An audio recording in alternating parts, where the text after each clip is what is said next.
toward that brightly shining light.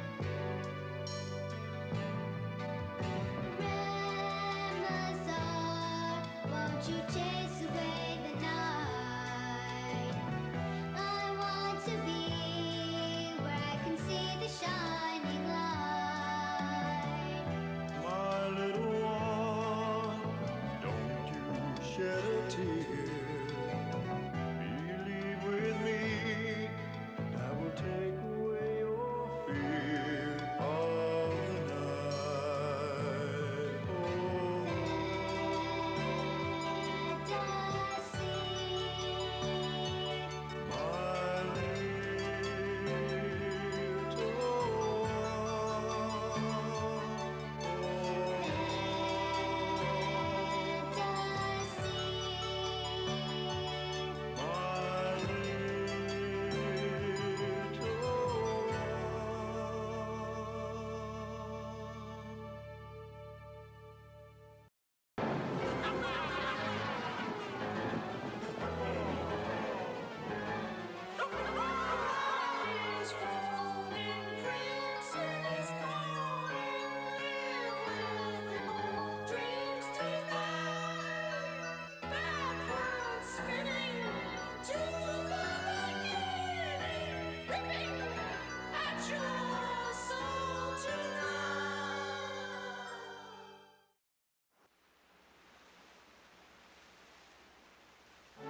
from within your mind, no one else can find the love that you inspired. From the very start, hidden in your heart, it is love that is even higher.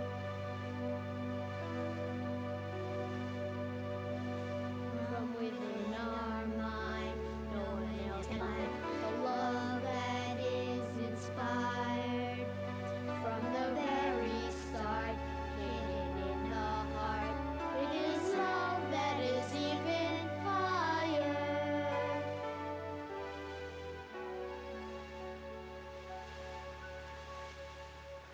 Love is contagious, and you have both caught it.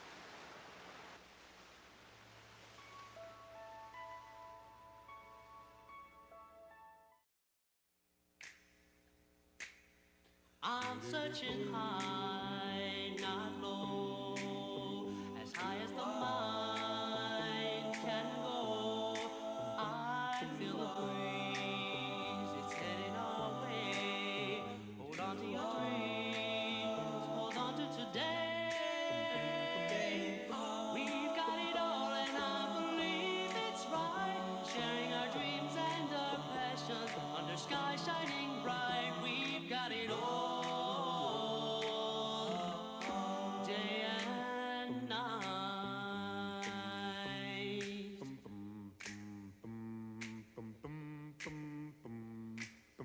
Do you remember not long ago visiting dreams? Who wouldn't know I'd be the one here by your side, holding your hands, being alive.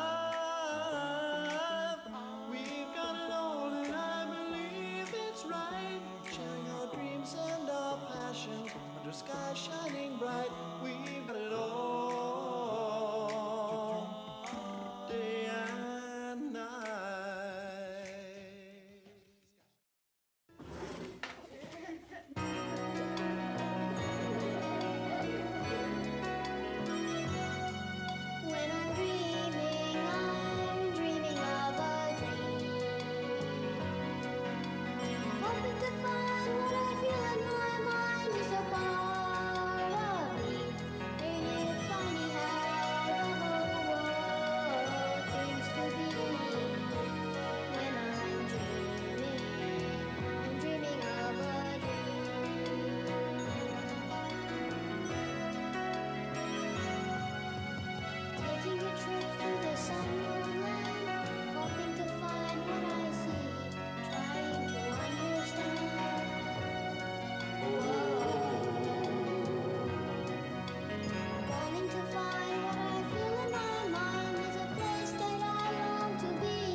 answer the call of emotions.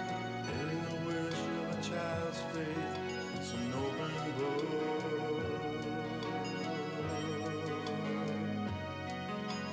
Part of the joy that I get from this boy is his innocent laugh and his style. Come and take another look.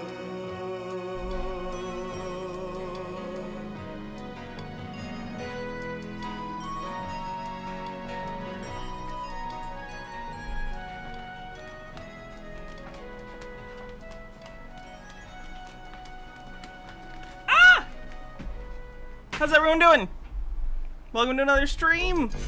Oh, Infinite Hannah. It'll keep juggling forever. That's good shit. How's everyone doing? I hope you're having a good Sunday. Hope your weekend's been good. Let's take a look at, I need to turn down Rem Lazar for sure. Thanks, Rem. Appreciate the backup, but you're a little loud. How's everyone doing? Good, I hope. I can probably get rid of that. See what I missed in chat. How's it going? Hey, Mr. Blast.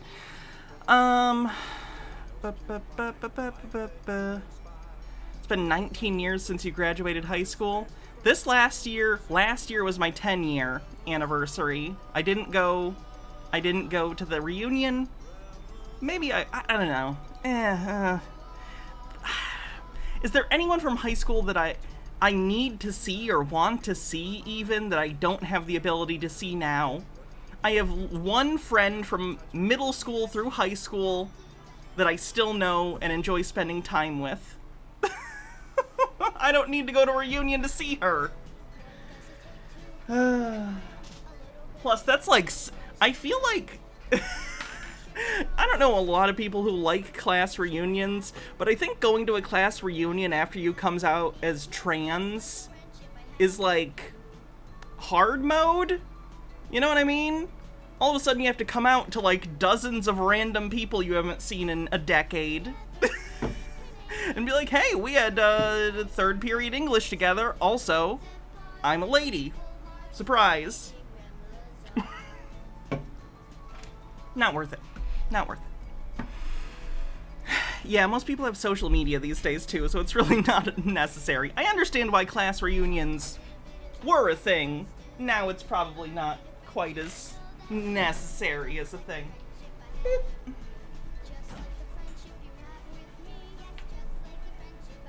I used to chat, since today's just like a stream where I'm just doing whatever, because I've been very like that anyway. If you guys haven't been here the last couple days, I should say, I got my new ADHD meds, and by new I mean I've never been properly medicated for ADHD before.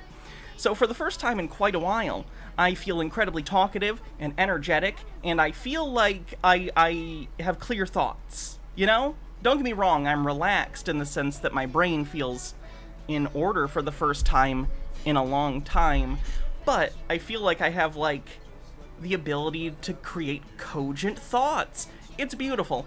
So I just thought, to get some of that out of my system, the random tangents I've been taking everyone on the last couple days that last forever, today we're gonna get some of that out. We're just doing whatever. Whatever I feel like, whatever I want to talk about. If you guys want to send me things or ask me questions, it's a free-for-all. We're hanging out today. It's a party, basically, so that's what we're doing. Meek with 50 bits says, didn't you also go to school in a conservative part of Michigan? Another reason not to go. Conservative, and that school wasn't too bad, if I'm being honest. It wasn't.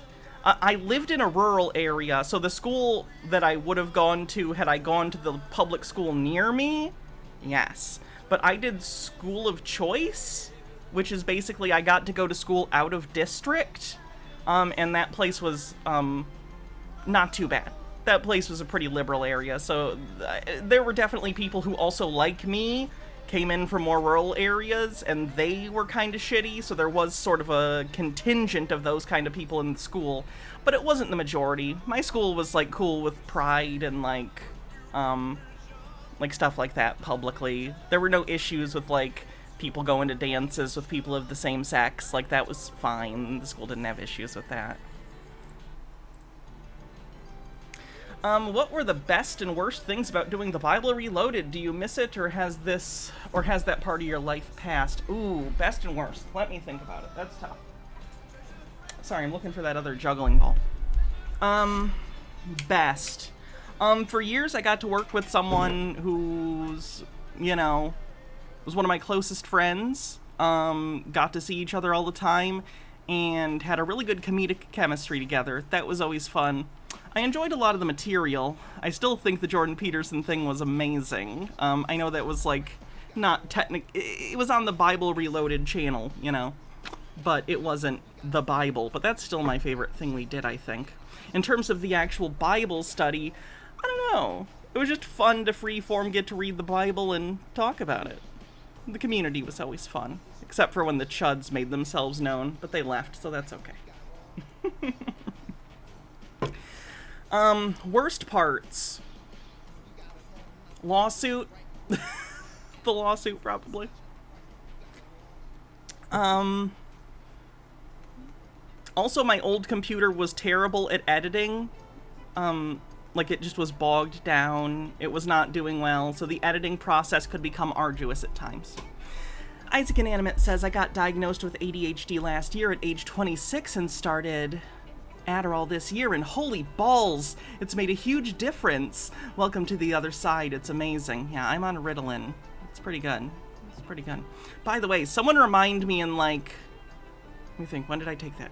1, 2, 3, 4. At 6 o'clock, remind me to take my ADHD meds again.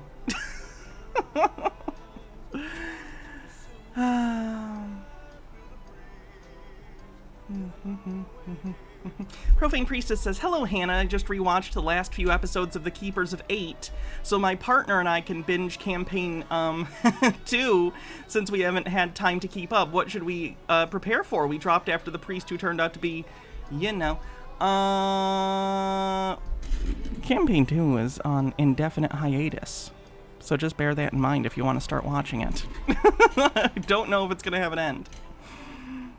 But I don't know. I enjoyed the stuff we did for campaign 2. Sort of urban mystery stuff. It's fine. Buttershave says, what's the best dessert with cheese in it?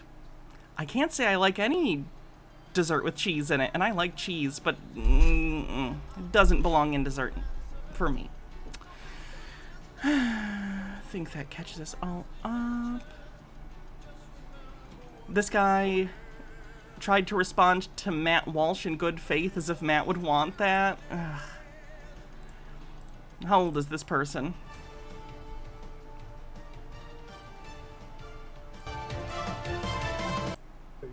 Okay, this person's... Are they actually responding to Matt in the hopes that he literally watches this, or is it more targeted at his audience with him as the figurehead forcehead audience? I'm not a big fan of cheesecake. Sorry, I don't like cheesecake.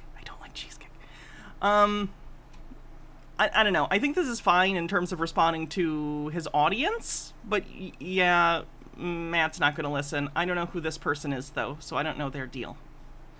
But I also don't really want to watch it. Oh, what's Ragin' Rob doing? Alright, fuckers. Doing a little experiment. There's rumors out there that money hasn't been printed since... Set a timer for your meds. Well, it's not the same time every day for these meds in particular. I can just kind of take them when I feel I need them. But, it has a certain amount of time they last. So when it runs out, I know during stream I'm going to want them because I need them to function for my job. So. 2017. This $5 bill is 2013. Rob is based on the fact that the change in his wallet, none of it is post 2017. He has concluded that this means that the Fed has secretly stopped printing and minting physical money. This is not true. Mumble Homestead says, showing Kid all of the Donna Noble episodes before Who starts up again. Anything else you think I should show? They only watched the Christmas episode back then. Just started watching the series with 13, so that's my favorite part of the series. Yeah, 6 p.m. for the Mets. Thanks, Baha. I'll try and remember to, of course. And I'm on the meds. So hopefully that'll help. Gosh. So they've only seen the Christmas episodes. But this is before the new series. I don't know. You could just, like, also start showing from series 1, because, like, since Russell T Davies is coming back as the showrunner, it's possible stuff from his run will come back. Like, I don't know, the Shadow Proclamation and stuff. I know they showed up briefly in the recent series, but, like, some of that canon stuff might come back more often. So maybe just start back with 2005, see how the kid likes it. If not, skip to David Tennant maybe, and show some good Tennant episodes. So let me see here. Got $1 bill. Got 2017, right? It's another $1 bill. Outside of just the Donna stuff, I mean. I got 2017. He's an idiot conservative. Gotcha. That's probably why he assumed Matt Walsh would respond in good faith. Or something like that. What was that? 2017. 2017. 2017, right? Come on, zoom in, fucker. Focus. You're thinking of the word focus. You already made it closer, but you want it to focus. Ashley One Up says, here's one cheese-based dessert you may like. I'm gonna butcher this. Kunif? Or is it kune? Kunife? I don't know how to say it. Puff pastry with string cheese. I mean, that sounds good, but, like, when I think dessert, I normally think sweet. But that's a very American conception of dessert, so I understand that. But, like, I would love, I'm sure, that, because it seems savory. That's fine. I've never had a cheese Danish. I don't know.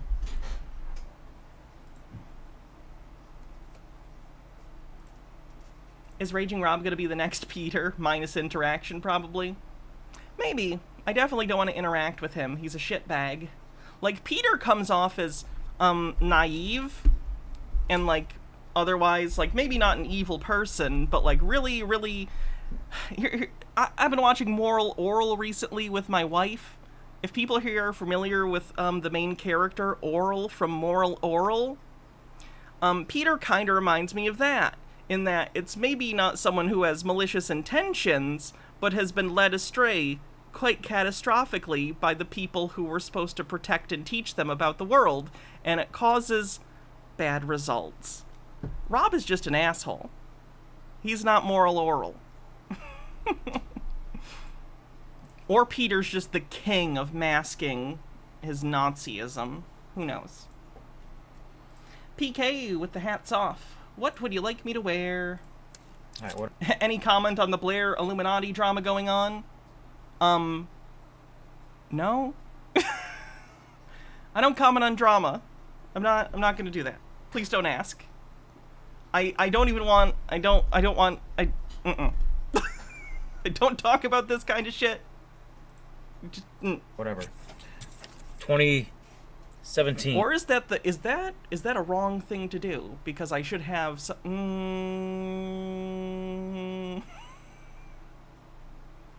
I will say at minimum, I do not approve of the actions that I have heard Blair having... I don't approve of many of the things I've heard of Blair. I understand that she likes this channel. That's fine. That's all I'm going to say about it. I can't abide many of the things I heard. But I don't know everything. I don't know her in real life. I've never spoken with her privately. I don't know anything about her. So I have nothing. I have no information or anything. I don't know. The one that having problems zooming in. 2017. Alright. Which hat? Got a quarter here. Let me see what that says. Come on, stupid camera.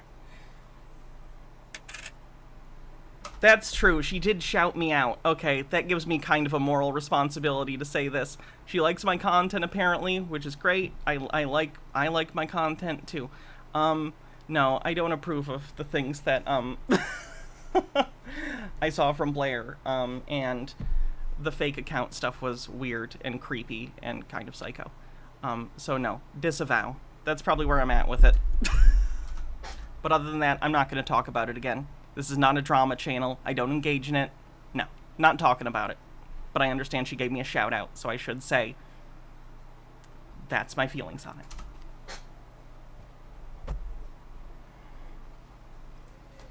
What does that say? 2021. Yeah. So they are printing money. Rob is so crazy. Ooh, a juggle command. Okay. I can be a witch and juggle. Hold on. I gotta get the hat right. It's not right unless the hat's right. And this is gonna be... I gotta make sure I don't hit the... I gotta make sure I don't hit the brim. Juggle in the hat. I don't know what that means. What do you mean, juggle in the hat? There's two. There was a third juggle ball around somewhere.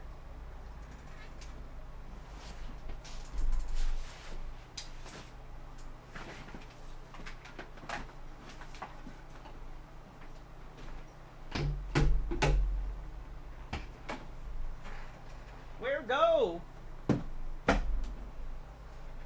One sec.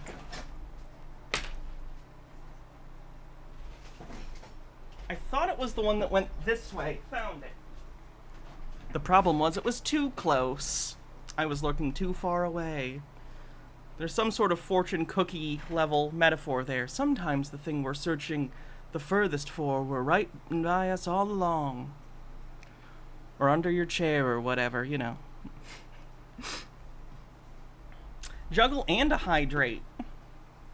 I can't do both at once.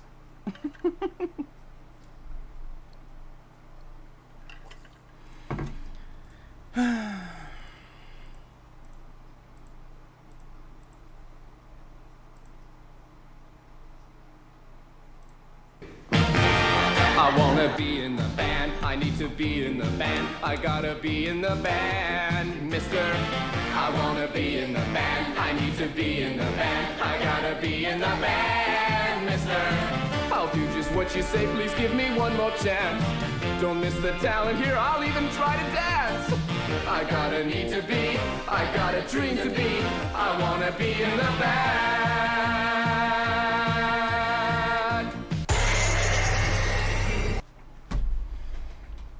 Is it a pride dress? It is a pride romper. So, if you don't, it's a romper. Eek! The camera isn't far enough away. Can I get far enough? There you go. It's got pockets.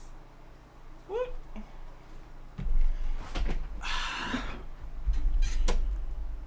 Something went wrong. Why? There we go. Don't fail me, YouTube. People have always wanted to see the future. Now I know. Every morning humans awake wanting Jake Thoney, thanks for 500 bits. to know how their days will be intense, and how their lives will progress. Since the beginning of time, there have been many ways to communicate with the energies that surround us so that we can get a correct answer to these questions. What energy? You will see many things never seen before on camera. We will show you how this is done and what you can do to get the answers you want for yourself. you are seeing and listening things that are beyond your imagination. Energies, here is the information you've been waiting for. How to make an herbal bath, How to make that bath feel good. and how to find out what energy you're working with when you make your candle. It is supposed to be intense. Like we use a fork to eat food, or a farmer uses a fork to feed the hay to the animals.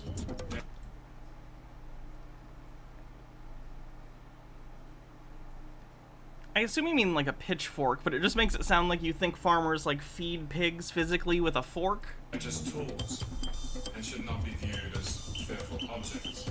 If you're looking for more than being friends with someone, you would have to write the person's name in here. If it is a female, it's written in a piece of paper with a pencil and inserted in a male.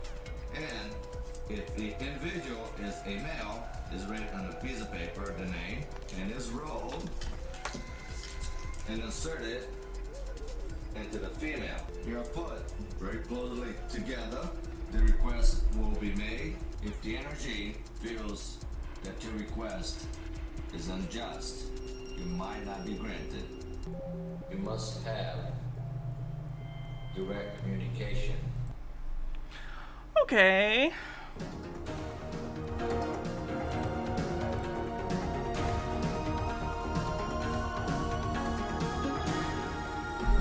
Oh. How to exploit your children for fun and profit. Hello, everybody, and welcome to Hollywood, California, the entertainment capital of the world. And this is where your children will be abused. I'm Mark Allen, and together we're going to explore getting your child into TV commercials. You probably want to know what kind of kids are good for commercials. Well, Dan Schneider has entered the chat. all kinds. Fat kids, thin kids, tall kids, short kids. They'll Kids who climb on rocks? all work. We need lots of kids. How does it feel to be the kid who gets casted as fat kid? Do you want to be in the ad as chubby kid? I was a fat kid, you know? I'm big now. Working on it though, which is good. But like, I don't think that would feel very good if your parents are like, all right, Johnny, you got to eat a couple more cupcakes to make sure you look right for that McDonald's ad. Jesus. Well, she missed her mark. She should have her feet on the other side of the line. Oh. And so she's in the wrong place. That's what we have to be careful of. Children have to take direction and say what they're told to say. I hate this. I don't know how many of you also read. It was one of the best-selling books of last year in the in terms of nonfiction. So probably can't be the only one here. Did anyone else read Jeanette McCurdy's book, I'm Glad My Mom Died? Because holy shit, that book was... that hit home with some, like, parental abuse stuff. I felt some of that. Oh my. What a book. And all I can think about are now the sections of the book where she talks about what it's like to work on the set as a child and everything. It's great. I'd highly recommend the book. She looks sad. The prose are like it's entertaining. Like everything is in short little sections. Like all books are in chapters, but I mean it's pretty train of thought. It does. Overall, it paints a narrative, but the prose themselves are very matter of fact. They're very like just boom, boom, boom. Here's my thoughts, almost like diary style. It's interesting. I enjoyed it. I listened to books. I'd probably be better at reading with my eyes now, because I'm on ADHD meds, but traditionally I find it really hard to, like, follow along in a novel or a long nonfiction book. I could read articles and everything fine. I'm, like, quite literate. You guys have heard me read articles on stream. I read fine, for the most part. It's just, I can't, like, keep focus with where I am on the page. And, like, my brain starts trying to focus on where I am on the line, so then my brain loses focus on the narrative going on, or the story, or what's actually being said, so then I gotta go back and reread it. And then I'm thinking so hard about how stupid it is that I have to reread this thing, because even though my eyes scanned it, I didn't absorb the information. Now I have to read it a third time because I was thinking about that. And uninterested. If this happens to you, maybe you have ADHD. Consider an evaluation if that's something that's available to you. She has no energy. She doesn't even have any enthusiasm. Katie doesn't even know where the camera is. What about babies? Are they at a commodity? Baby, we always need babies. We prefer to have twins. Preferably twins. Then we can use them longer. Katie's tired. The only case I'm comfortable with completely removing real human actors from the equation and using some kind of CG stand-in is children. I long for a future when children are not allowed to be in professional productions of film and TV because it is trivially easy to reproduce them as fake or something. 'Cause holy shit, how many children's lives have been ruined by the industry? She has her hands all over her face. She actually looks like she doesn't want to be here. Hi, I have some good news for you. Listen. She looks grumpy. Chews them up and spits them out. They're trying to fucking Pavlov these children. Oh my god. And not paying attention. Quebec Lynn, thanks for 28 months, says, so happy you're doing well on the meds. Thank you. Have some of the kids' friends come over the house and have them put on plays and tape them for it. Yeah, Katie's leaning on the wall and her foot's on the wall. Each. No kinds eyes? No kinds.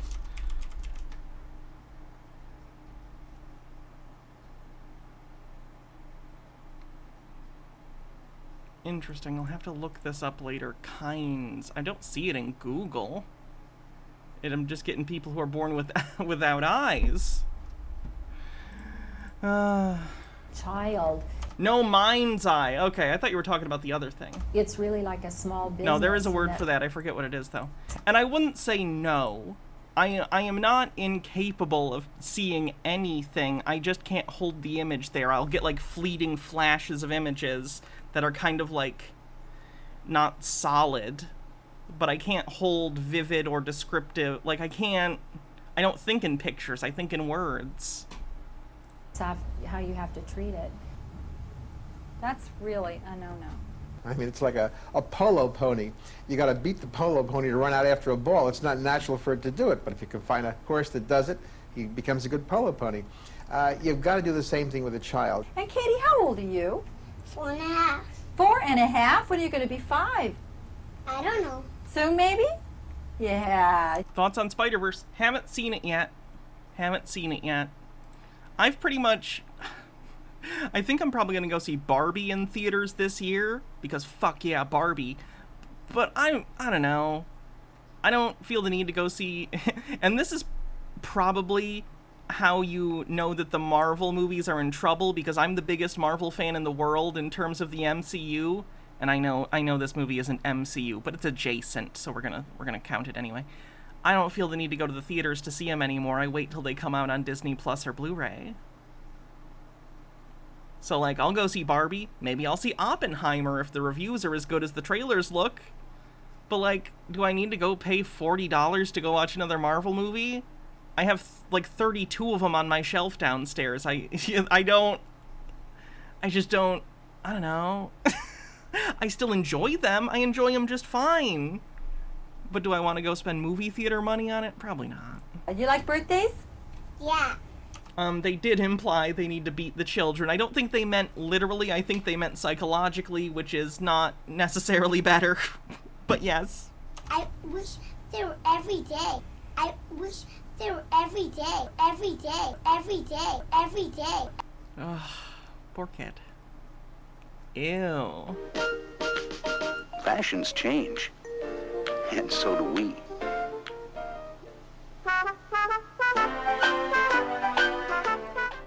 Our lives and needs change too. And we make different choices then.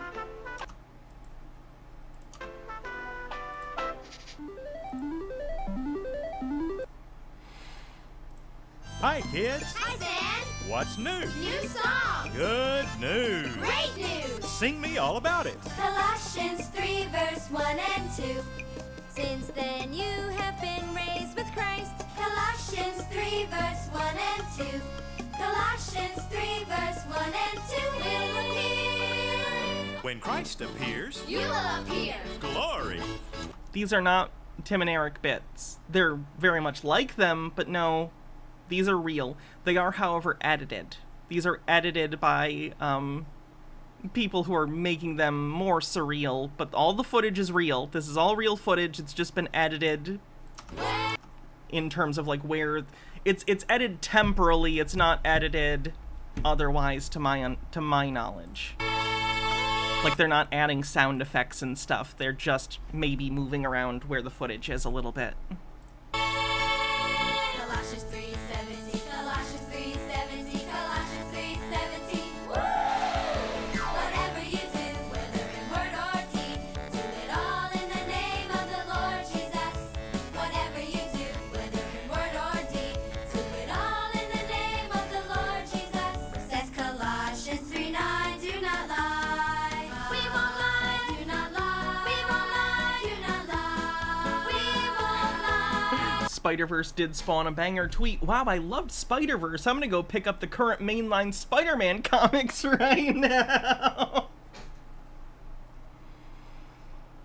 It'll be over soon. It'll all be over soon. Fuckers. I've not seen the trailer for Asteroid City. This calls for Colossians 3:13. Ooh. They killed a very popular... No spoilers. You will be banned if you write the spoiler in the chat. I don't abide spoilers when something is new. Please don't do it. I will, however, say a popular Marvel character that isn't Spider-Man was killed recently in Spider-Man for a stupid reason under a stupid circumstance that's disrespectful to the character. And it's sad. Pissed me off. As much as any fiction. To be clear, we're talking about a comic book. I just want to be clear, I'm not someone like The Quartering who makes my personality out of this. I'm fine, it's whatever, it's a comic. They'll make more. I'm just saying, in terms of quality of storytelling, I'm mad about what they did to this character in the context of, it's a comic.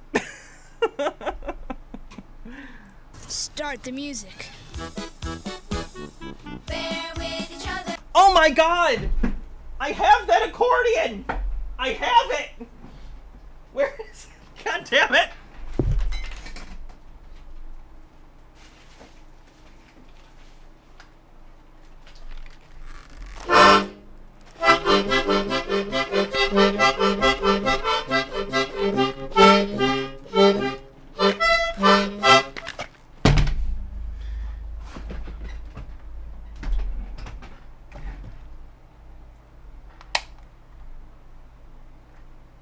And forgive and forgive. Bear with each other and forgive and forgive. Forgive, forgive, forgive, forgive. Yop, bop, a doo bop, bop, doo bop. Be thankful.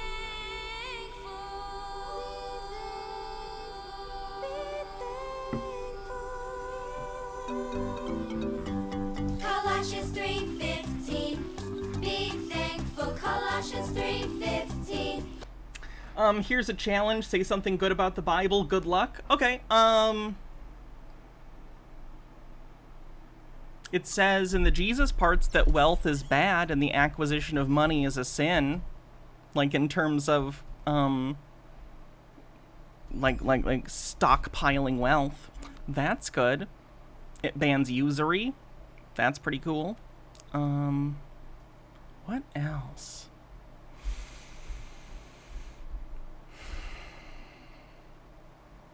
The be good to poor people's cool. That's that stuff. Colossians 3:20. Oh, and some of the stories are really interesting. Genesis in particular, Genesis through Exodus, even a little beyond that, with like including the Joseph story and stuff. I think biblical mythology is fascinating, in particular the Old Testament. New Testament is interesting from like a cultural point of view to me, like learning about the culture of the time and how that like has affected where we are today, considering Christianity is the biggest religion in the world and how it's affected Western culture and world culture. But like Old Testament stories are just awesome. Like, they're just legit good stories that are fun as a mythology, you know? Maps and Mimic says it bans owning other people. Oh, wait. Yeah, they missed that one. That's a shame. That was an easy win. That would have been an easy W for the Bible. Unfortunately, it probably wouldn't have been as popularized as it was throughout Europe if it banned slavery. Sing along with me, children, obey your parents in everything. Children, obey, for this pleases the Lord. This pleases, this pleases the Lord. This pleases, this pleases the Lord. Obey, obey, I want to obey. Obey, obey. Obey, obey, I want to obey. Obey, obey. I don't know how they did that, but I liked it.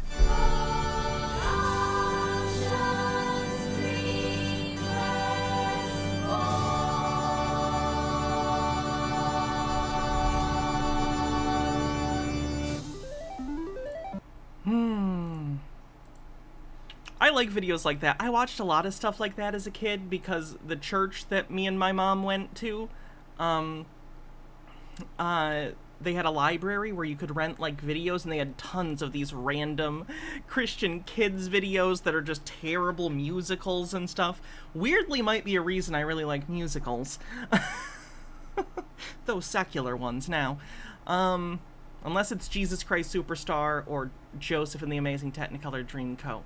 Those are both okay. And Prince of Egypt. They get a pass. Anyway, I've seen so many of these kind of things as a kid that it's almost like this kitschy, weird camp fascination. There's such weird, like, cultural... What's the opposite of pop culture? Niche Christian evangelical Protestant culture ephemera of the 80s and 90s. Hey, you beaners out there in Beanie Land, this is the Beanie King. We're going to take you on an adventure. We're going to the Beanie Lover Convention. What's your favorite beanie? Princess. What's your favorite beanie, sir? I'm just with her. Best example of Christianity? Is this the thing? What is it? Dorime, Dorime, ameno, ameno, lanciremo, Dorime, ameno. I love that game. Has anyone else seen DSP freaking... I already talked about this, and everyone's like, he does it on purpose. I don't know, man. I think he plays into it, but I really think DSP is like that. That's like legit his personality. He is a salty, salty person. For the record, chat, I have never hurt the Koroks. I have no interest in hurting them, okay? They're just little guys. Can we learn from this? Oh god, what is it? Prayer Bear Volume 2, How to Pray. Looks like it has fucking puppets. I like a good puppet, but I like a bad puppet even more. Sir. What's biggest today? Yep. DSP is Darkside Phil. He's a streamer. Beanie Baby. And typically considered a lol cow. Right here on the front page is all about Beanie Babies. Everybody collects Beanie Babies. Every age. Any age group? Things actually went up for the I'd say older adults. They're also a little high. And Beanie Babies. There's Beanie Babies. They're selling Beanie Babies. Everybody loves Beanie Beanie. A set of 10 picked up for free is now worth $170. Phantom of the Opera, the 4-piece set with the book, is going for $1,200. He's not going to sell you a beanie without making some profit. Do you really care? Well, that's certainly an interesting aspect of the beanie world that we live in. And let's be nice in this Beanie Baby world that we live in. Beanie Baby, Beanie Baby. Anything that's got beanies with them. Articles in your newspapers, they're collectible. He would be about... Literally anything that even implies the existence of Beanie Babies is worth money! 2,200. Since this is nicked up, we made this special edition tulip Beanie Baby. It's made entirely of Dutch tulips. Probably gonna have to go 18 on. And this one's made out of properties from 2007. Checking it out. 1, 2, 3, 9, 6, 7, 4,000. Yeah, sniff those Beanie Babies. You can't sniff an NFT, can ya? Take that, you crypto losers. For this, the market is really strong. They all... Have I seen this Wild Revenge tape before? Is this the one with Linda Blair?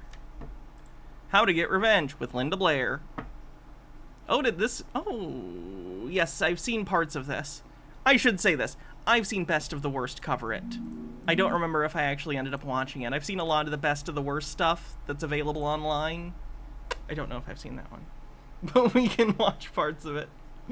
Bittergrin says, can I get an NFT of this video about Beanie Babies? Sure. You have it. It's yours. A royal blue peanut purchased for $4.99. It's on the, Ethereum blockchain. Which totes exist. Just trust me, bro. Bittergrins. You can pick up your receipt at your, local Toys R Us. Was now worth over $5,000. What are you selling them for? 5,000. What'd you have to pay for trash? 2,200. 95. 2,200. 95% of NFT that were sold 2 years ago are worth $0 today. The fun fact is, they were worth $0 2 years ago. Idiots just bought them for high prices anyway. But his tag's in mint condition, and he's perfect. You should be happy. It's a very happy affair. We even got wiener on a hot dog bun. No, come on. Weenies on a hot dog bun. You're going to be able to have Beanie Babies for a long time because all the people that are excited. Weenie is on a hot dog bun. These kids are collecting Beanie Babies now.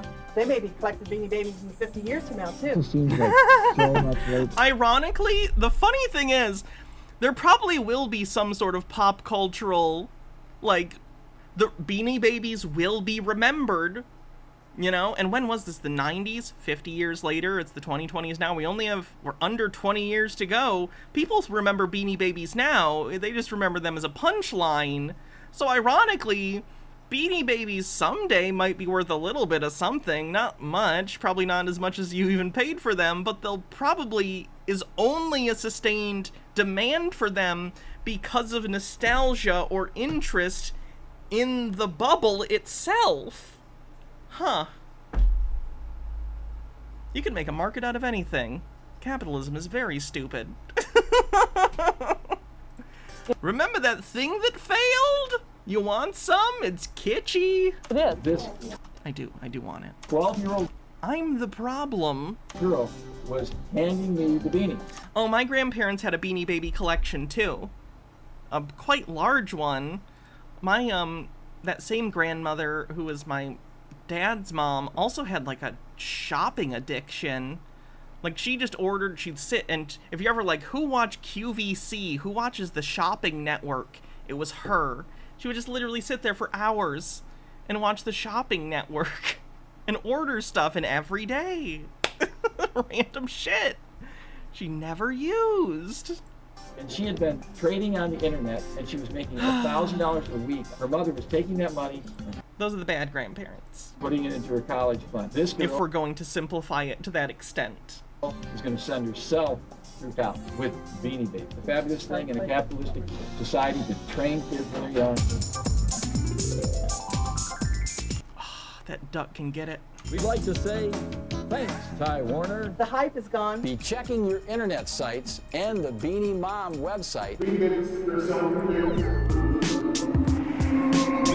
Real quick, I want to show you something that was sent to me by my biggest fan, my wonderful and lovely wife, Baha. I'm her biggest fan, too. Okay, see. I always take the screen, or try to take the screen off before I switch to Twitter to look at my DMs for something, because I'm always like, I'm subscribed to enough accounts that one of these days, if I open Twitter on stream, it's gonna be a straight-up lewd.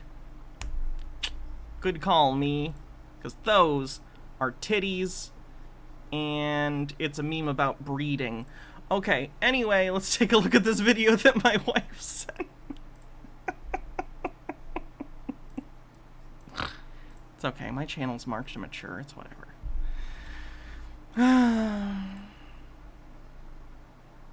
So I don't know if you guys know what Star Citizen is, but Star Citizen is a video game that was crowdfunded and still is crowdfunded that I believe started asking for money in 2012, something like that. And their initial goal was in the, like, maybe 5 million range. I don't even remember. It was relatively low, because it was a crowdfunding project. It's been in development for over a decade. Aren't they up to over 250 million? Oh, hun, my sweet summer child. I need to look at me in the eyes. Chat, I don't like looking at, I don't even like looking at the camera. I don't like looking in people's eyes so much. It makes me incredibly uncomfortable to look people in the eye most of the time. I'm going to look you in the eye right now. Star Citizen, the game that will never release, has been in perpetual alpha for over a decade. That sells people $1,000 macro transaction ships that aren't even released in the game yet. The game has raised over $500 million.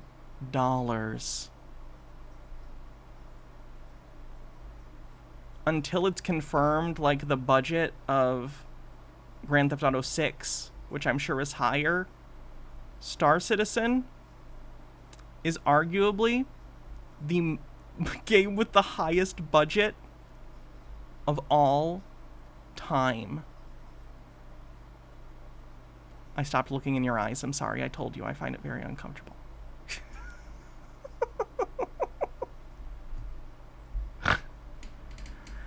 So yeah, I don't think Star Citizen started as a scam, but I think it is now.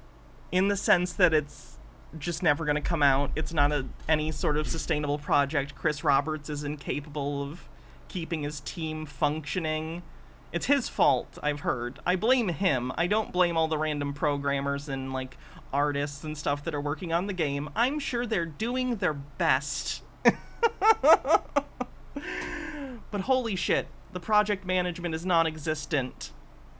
Anyway, this guy made a whole room in his house to look like his Star Citizen. Make it look like his ship in Star Citizen.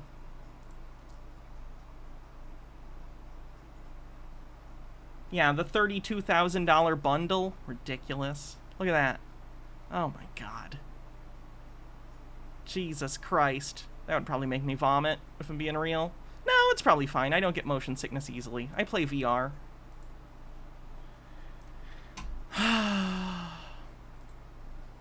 So that's beautiful.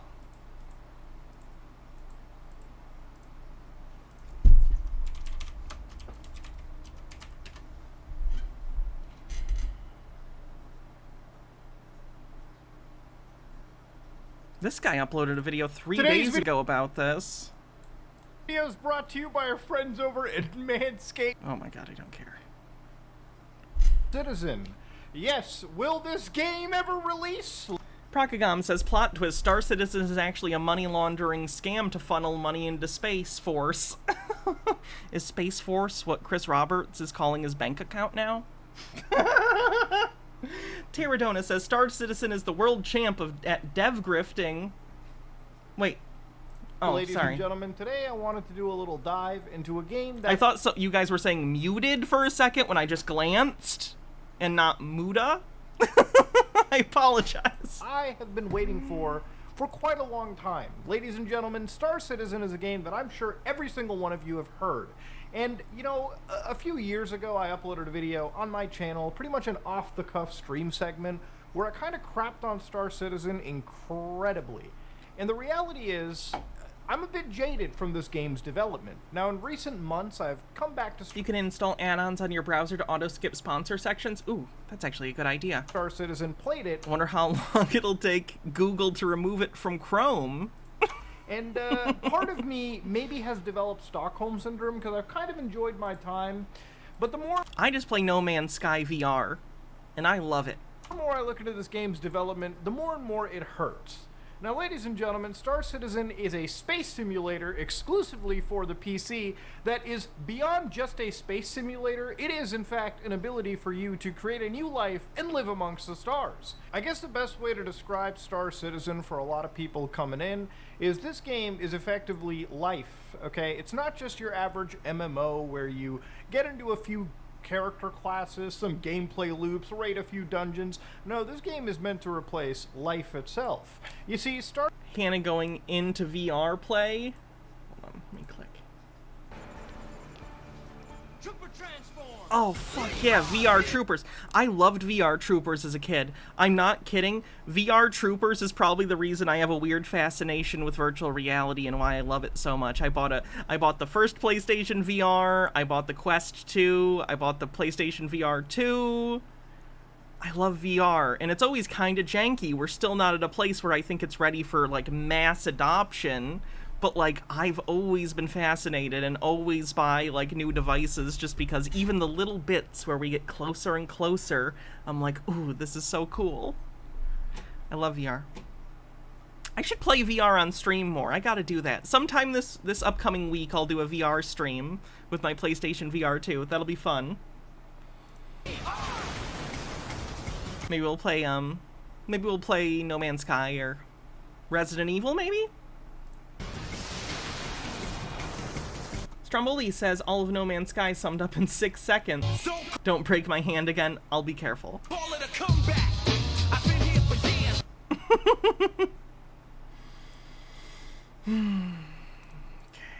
I'm glad this is a tangent video. We're all over the place. Star Citizen is best understood as a game where you can be a... I never had a Virtual Boy. How much does it cost to get a Virtual Boy? Virtual Boy. eBay.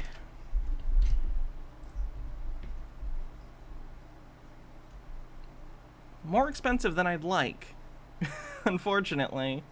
I think a Virtual Boy would be such a cool thing to own. Just not to play. I'd play it a couple times and for the novelty of it, but like, I think just as like a cool thing to have from the history of VR, a failed VR product that was way, way too early to come to market. Space delivery driver, okay? A space Amazon... Oh, you had one? That's...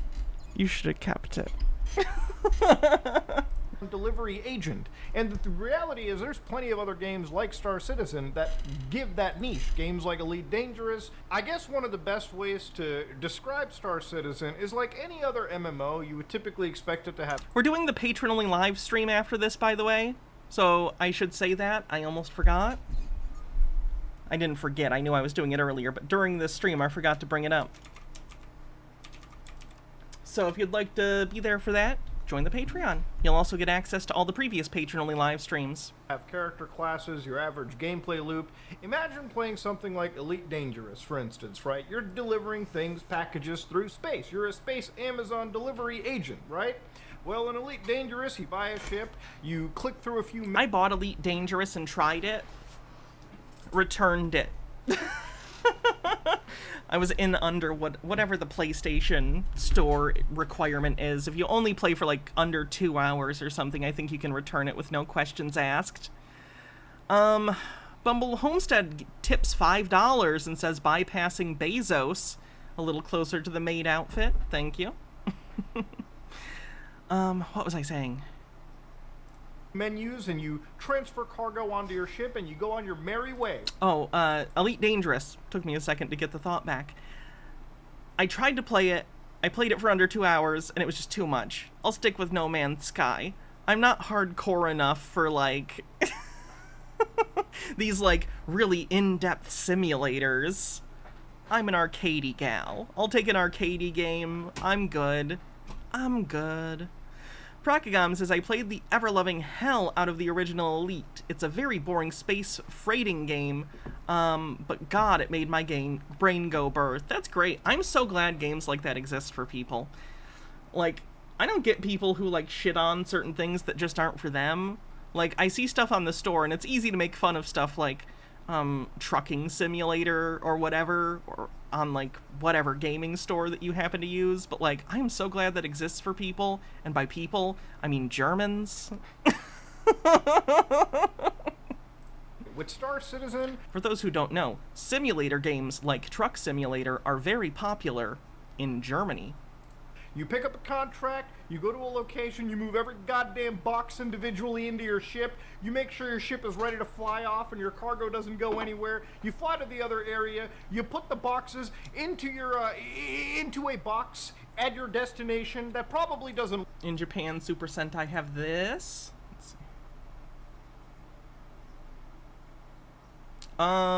Beetleborgs.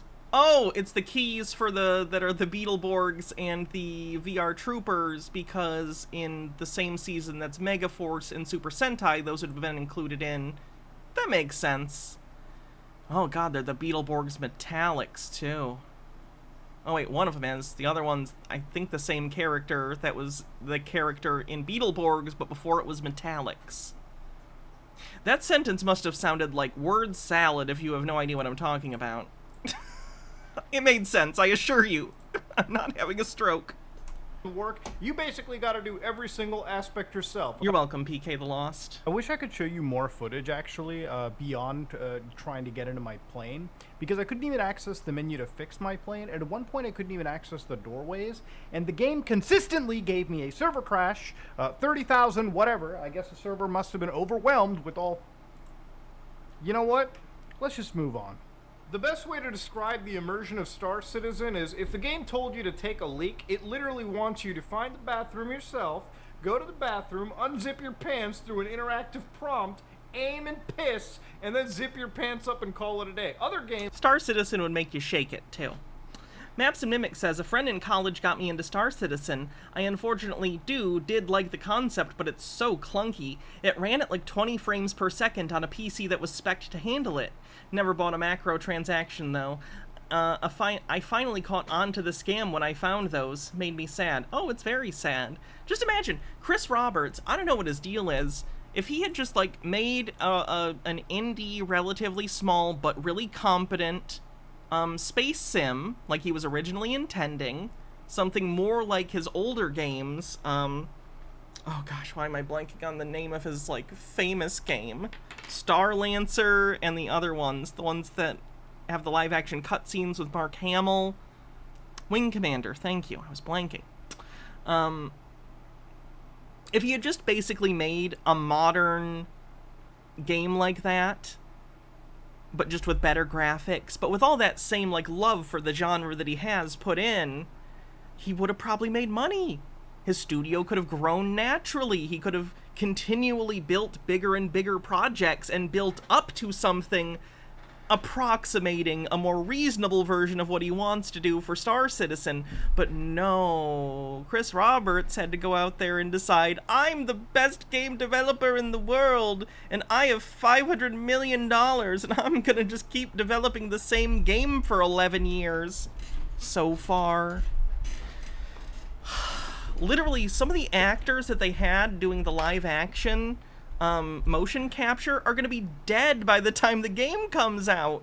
Gary Oldman is like the president, I think, in the game. And he recorded his lines a decade ago. Make you press an interact button. No. Star Citizen makes you go above and beyond. This is life after all, ladies and gentlemen. Have I made $500 million for nothing? I wish. Gentlemen, if you guys want to give me $500 million, make no mistake, I'll take your $500 million. I'm just not gonna lie and sell you fake spaceships for it. Now, of course, with all of that said, I still haven't watched Love, Simon. I'll watch it sometime this month for Pride Month. Take you on to the beginning. Now, you can find plenty of developmental roadmaps throughout history that'll give you an absolute perfect description of how Star Citizen's development has gone for the last 10 years. But I wanted to apply a personal touch in my video and kind of look at this from the perspective of somebody that's been here since the Kickstarter. Yes, if you give me $500 million, I will wear a maid outfit every day for the rest of my life. I've come back, fallen off the wagon, and I've come back. Okay, this is a train wreck that I continuously monitor until I hope to see it actually release. So to start off with, Star Citizen launched its actual Kickstarter campaign, a crowdfunding campaign. Yes, Star Citizen is actually the best example of a crowdfunded project, because it has made the most crowdfunding money that I've ever seen. Now, Star Citizen also has investors from what I understand, but this is a game that has made $500 million. Yes, $500 million plus in just crowdfunding dollars, okay? Making it arguably the most successful crowdfunded project ever made. So here's the initial pitch. Vast lunacy has been Vladimir Putin all along. It's all been a money laundering scheme. All of Russia's rubles are going to be laundered through this stream. Here, which is around 500. We did Sovsits yesterday. We did a Sovsit Saturday instead of Sunday. $1,000. That's what they were asking for initially. They ended up getting $2.1 million and around 34,300 backers. Now, this was actually updated last April 6, 2013. So this is a long time ago, a decade ago, if you will, too, last updated. The pitch video is insane too. It's like they thought I was dead. They said console was the future. And obviously you've got Chris Roberts and CGI Glory over here basically talking about Star Citizen the game. Now, Chris Roberts is a central figure to the development. He is the designer of games like Wing Commander, which are games that are a little bit too old for me, but they had an all-star studded cast, absolutely great space dogfighting simulators. But of course, Chris Roberts was also one of the designers for one of my favorite games ever made, Freelancer, a game that allowed you to effectively create a character, not create a character, but play the role of a pilot, be part of an expansive campaign, and fly all over the stars, trade, fight, hunt bounties, do whatever you wanted. Compared to games nowadays, Freelancer is quite simple, but the gameplay loop is still engaging. Freelancer was supposed to have a sequel called Freelancer 2, where I believe it was supposed to release on the PC and Xbox 360, but it never got made, it got canceled. And even though it got canceled, to this day, it still has some of the coolest nebula cloud technology I've ever seen in any space simulator. It's a shame it'll never be released, and it's a shame that I haven't seen other games do similar tech. I mean, they might not have even had that tech. It might have just been a pre-rendered cutscene. It's not like Chris Roberts is known for his honesty. H-Bird says, just got back from a local Pride event, and there's another one next week. Go out and have fun, everyone. It makes Republicans mad. Yes. Everyone go out and be loud and proud this month. It is your responsibility as part of the gay agenda. But it's been decreed by me. But at the same time, Freelancer is a far simpler... And I'm on the internet, so you have to listen to me. I think that's a rule. ...simplified project as compared to Star Citizen. If you have never played Freelancer, if you never played Wing Commander, I highly do recommend you give them a try. If you play those games and you realize the quality of those experiences, you can understand why people gave millions of dollars to Chris Roberts in this Kickstarter pitch. So even looking into it, of course now this is like CG work, but Chris Roberts wanted to effectively use CryEngine, which at the time was one of the prettiest looking game engines, and I believe Unreal 4 wasn't even available at this time. Chris took one of the prettier engines at the time and wanted to make a... That water went down the wrong pipe. A expansive space simulator out of it. This would bite him on the ass, but we're not there yet. So even in this footage, which is one of the reasons why I think it worked so well, is he actually did show, from what I understand, some actual gameplay. So here you can see that they had a character scratching their Gays do have an agenda. The agenda is brunch.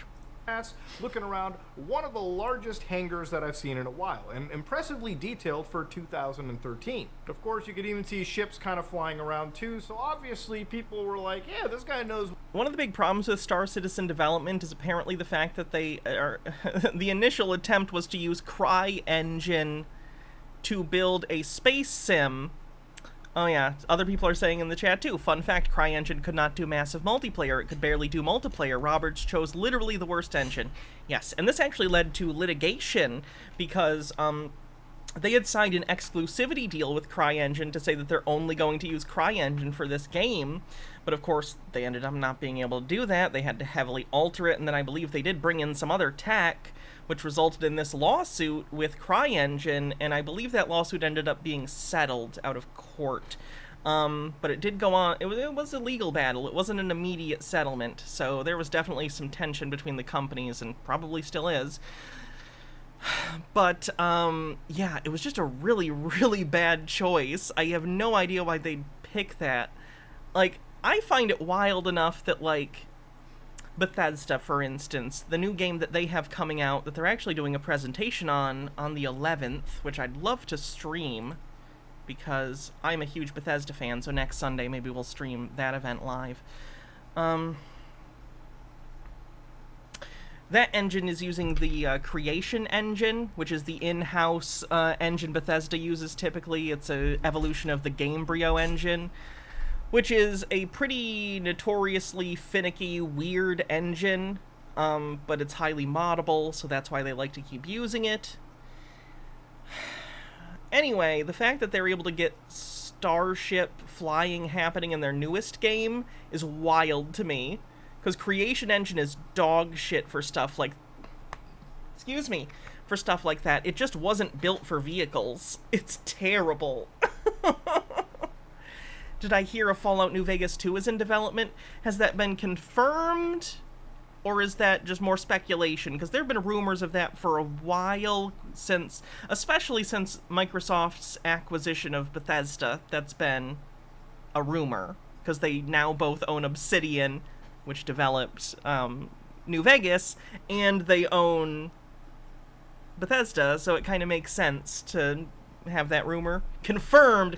No way. Give me an article. Someone give me an article right now. What he's doing. He's a veteran in the industry. Well, let's throw some money. So real quick, Star Citizen is a rich universe focused on epic space adventure, trading, dogfighting in first person. That's all true, by the way. That's pretty much what the game intends to. If you've gotten my hopes up for a confirmed New Vegas 2, and it's not true, be, then I cast a curse upon you. Single player, offline or online. As of now, not true. The game is an MMO, Persistent Universe. Persistent Universe, that's true, hosted by us. Moddable multiplayer. We don't have any moddable multiplayer, okay? This is a persistent MMO. No subscriptions. That's true. There are no subs for the game. No pay to win. Arguably not true. And we're going to get to their luxury ships really quick. So of course, pretty much after this, they had a bunch of stretch goals. So basically for 2 million, 2.5, 3 million, so on and so forth. They were going crazy, adding extra goals, extra ships, extra gameplay features. And from here, you can kind of see that as the funding increased, the feature creep also showcased, which when game development is a thing, feature creep is a bad thing to have. Feature creep is effectively the idea of, hey, we have a core game concept we want to make, but if we have time, let's add this extra feature to it. The problem with it is, unless you just keep adding modules and features and you don't complete the core actual game, the game is going to be perpetually lie about New Vegas 2, straight to jail. Confirmed to be in talks. And nothing is, we'll see, going to get finished. I always thought it would be a good idea. I don't need them to do literal New Vegas 2 in the sense that it's like New Vegas again. Although that would be fun if they wanted to do that in a more updated engine and expand on things. That'd be great. I more think it should be like maybe do something like Fallout New Orleans, you know, or Fallout New some other city, and you can know that that's more a mark on the type of game design going in, more story-based, options-based, more intensive RPG options maybe than the standard of like Fallout 4. So maybe the numbered Fallout games could be more action adventure with RPG elements, and you could have the Fallout New brand be games that are more RPG in-depth stuff. I don't know. If I'm at Microsoft and I'm trying to please multiple different demographics of people that like Fallout for different reasons, that's probably what I would do with it. You got to make sure you have a solid foundation before you start branching off. But hey, I'm not a game developer, I'm just a guy on the internet. What do I know? So basically after this Kickstarter came out the Hangar module, and the Hangar module is effectively only for the backers and allowed people to actually go into a hangar, of course, and see some of the ships that they purchased. Now, I wasn't in this at the time because I couldn't really afford the Kickstarter back then, and so I didn't really do it. I didn't jump into it. I wish I did, because I would have liked to see the Hangar module, but unfortunately never happened.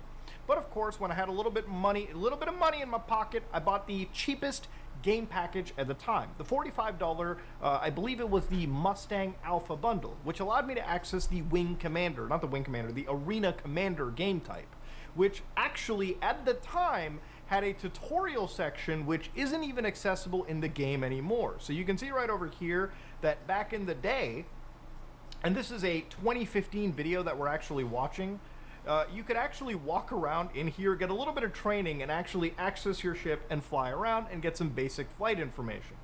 From what I understand, this isn't available. You pretty much have to rely on figuring out how to fly the ship yourself. The game does have a tutorial mode, but we'll get to thanks, Excessive Observer. All of that. I'll have to check it out a little bit. So of course, at this moment in time, I remember being in high school in Sovereign Citizen, and Star Citizen being announced. I think it was talked about on G4, because that was when G4 was still a thing for the first time. And I remember seeing the footage and stuff, and I was younger. I was more naive at the time. I was like, oh, if this person is doing this game trailer, it must be real and must be reasonable, you know? People don't just lie about things like that blatantly. I never gave them money, though, so that's good. Off the game again because they didn't really have the persistent universe. They didn't really have much of the gameplay that we see today. Now, of course, it wasn't until years later... Ooh, new VR game idea, Sovereign Citizen Simulator. A variety of different traffic stop or court situations. You have to try and pick responses, sort of like a Telltale game when things come up, but you also have, like, things in your car or environment you can use or whatever. It's basically a puzzle game to try and either get the cop frustrated enough to let you go, or let the, like, judge get you to go for some reason. You know, but you can't get them too mad, otherwise they smash the window and it's a game over, basically. And it would be a very tongue-in-cheek, satirical game about sovereign citizens.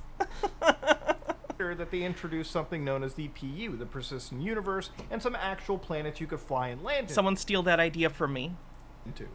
Unfortunately, the game was still very buggy, the frame rate was still bad, and for the few hours I played, I dabbled in and I backed the hell out immediately. I wanted to wait until the game was actually a bit more playable before putting hours of my life into it. Honestly, if anything, that was a bit more off-putting for me, and that's one of the reasons why I just had this on and off relationship with Star Citizen. 6 years ago, they actually produced a video where they showcased, during CitizenCon, their actual conventions, the Sandworm. Now, this is a very popular clip that a lot of people have watched if you were in the Star Citizen community, where basically they were actually like driving this ATV around, and you can actually see a dust storm in the distance over there. I have never noticed the dust storm and the electrical like storms going on ever in the actual game. But of course, by the time you actually get to the end... Oh yeah, they have a convention for a game that isn't even out of alpha. It's nuts. The moment you get off, you bring out weapons, you can actually explore a fair bit. But the most interesting part of this situation was the Sandworm. So get ready, get prepared, because things are about to get a little wild. So as they explore this entire section and they start to leave the area, you can see that these ships that, you know, Chris Roberts and Cloud Imperium Games are pushing look very, very detailed. In fact, the environments look detailed. Is Star Citizen a cult? I think so. It's not a religious cult, but it is a cult in the sense that it has the same sort of bite model, thought-stopping, information control. It has a lot of the qualities of a cult, let's say. Not for everyone. I'm not saying if you're into Star Citizen, you're automatically in a cult. I am not saying that.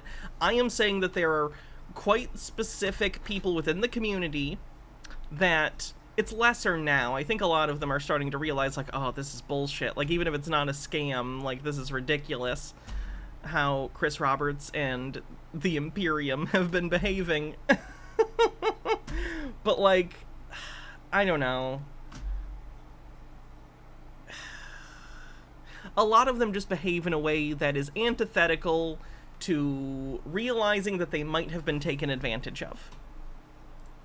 Compared to other space games. It really does have that sense of scale that you don't see replicated in a lot of other big, massive games. Something like this in, like, No Man's Sky would have been like a tiny joke. In Star Citizen, it is literally one-to-one scale. So, of course, at this moment over here, ladies and gentlemen, the Sandworm is going to show up. So, no joke, this is something you're about to see, whereas you see these people flying around, this massive Sandworm comes up, and this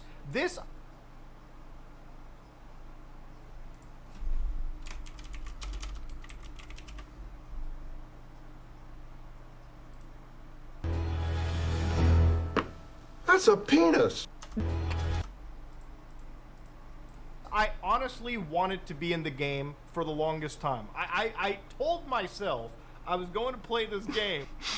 Lennon Cat says, the game idea reminds me of the game Chinese Parents. It's a game from a Chinese company where you tiger parent your children to make sure they score the highest on their version of the SATs.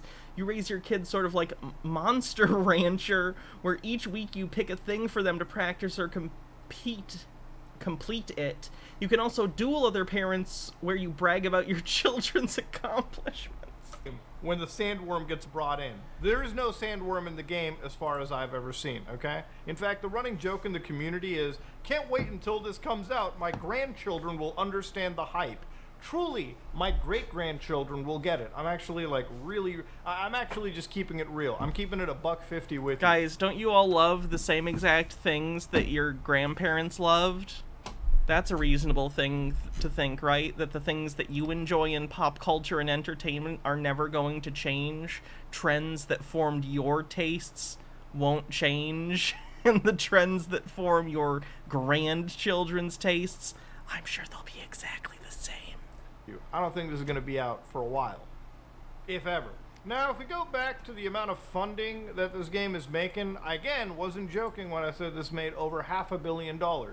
Because if you go to Robert Space Industry, the site, and actually when it comes to accountability and it comes to transparency in the game development, nobody can say that Robert Space Industries isn't actually going out of their way to show you that they're actually working on a game. So they'll tell you the funding they make. $582 billion US, okay? Million. Procagom says, to be fair, my grandfather loved Tennessee Ernie Ford, and so do I. And if you look at their hourly stats, yeah, they even give you the hourly breakdown. Per hour, on average, it seems, for the last couple days, or, well, for literally tonight, they were making to the tune of over $27,445, okay? Every day, it seems like these guys are making, some days 1.3 million, some days 979,000. These whales must be insane. I want to, like, do you know how much I would give to meet, like, the top 10 Star Citizen whales and just talk to them and ask them questions? I'm not even going to be mean about it. I promise I won't be mean about it. I just need to understand. Like, how much are you spending? Like, there must be individuals spending tens of thousands of dollars a day on this game somehow. I don't know what they're doing with it. I don't know how or why. But they're making some days $1 million. $1,000, $1.5 million, $1.1 million per month. They're pulling in $7.9 million, $23 million, okay, in one specific month. Ladies and gentlemen, you might be like, well, god damn, how are they actually getting that much money? Well, I'm going to show you exactly how things go. Thankfully, there is actually an event going on, the Invictus launch week 2953, because everything in this goddamn game has to be so in-universe. So, of course, let's look at what's going on. Well, you can buy ships from Drake Interplanetary. Brent D15 says, have you heard Disney's trying to expand the live-action Lion King into a franchise like Star Wars? As much as I've enjoyed Disney trying to hurt Ron DeSantis, holy shit. Their entire, like, whoever is managing their creative departments and determines what projects get greenlit, all of them need to be fired. Are you kidding me? Are you fucking kidding me? Are you idiots? Everyone hates the live-action remakes.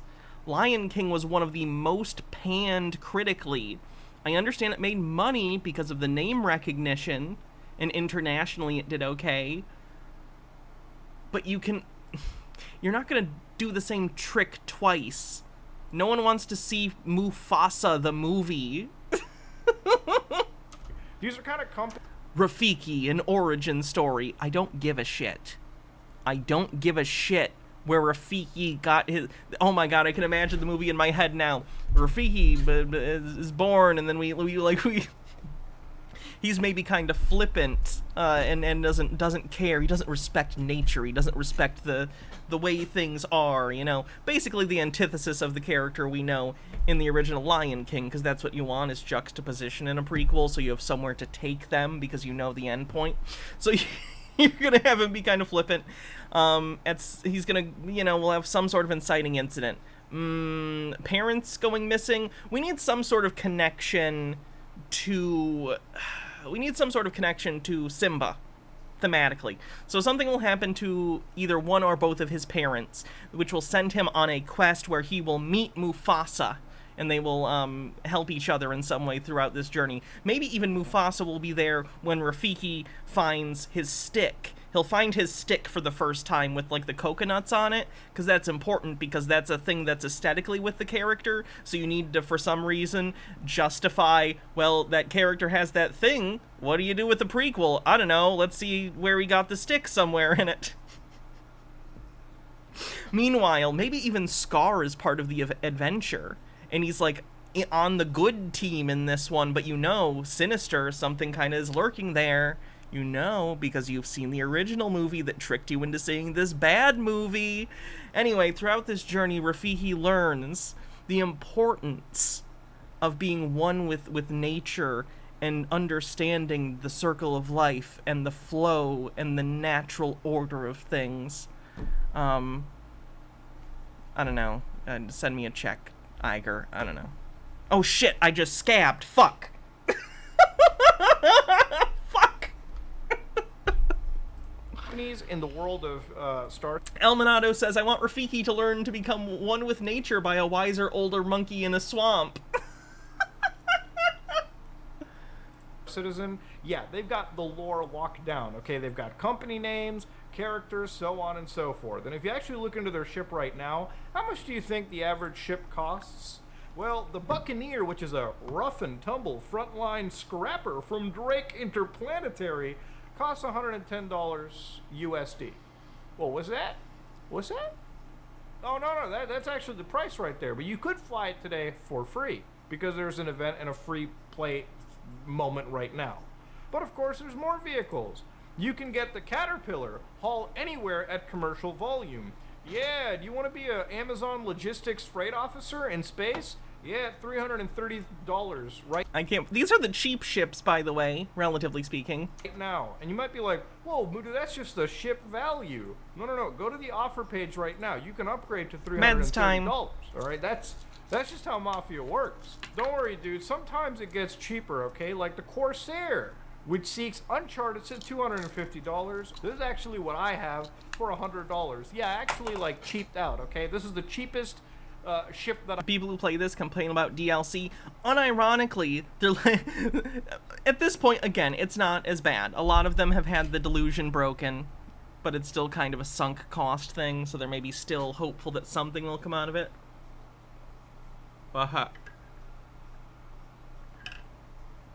The ships do blow up in game, and unless you have ship insurance, then they disappear.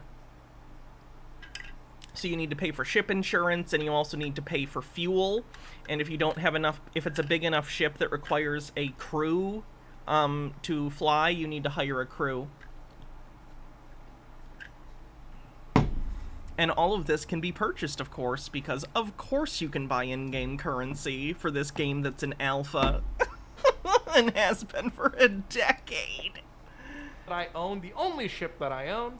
To be clear, these things can also be bought with just the currency that you earn by doing missions in-game. But you all know, if you've ever played an online game that allows you to purchase the currency with real money, you know how that affects the gameplay loop. You know how it affects the reward system. You understand. I spent $100. There are games that come out with, like, deluxe edition that are worth less than this one ship that I bought, okay? But hey, we all make dumb... This is... I don't talk about this ever because, you know, it just doesn't come up. I'm a big fan of GTA Online and Red Dead Online. I love those games, and I've been playing Grand Theft Auto Online continuously since it first released. So I had a account with all the properties, all the cars I could possibly want, you know, all that.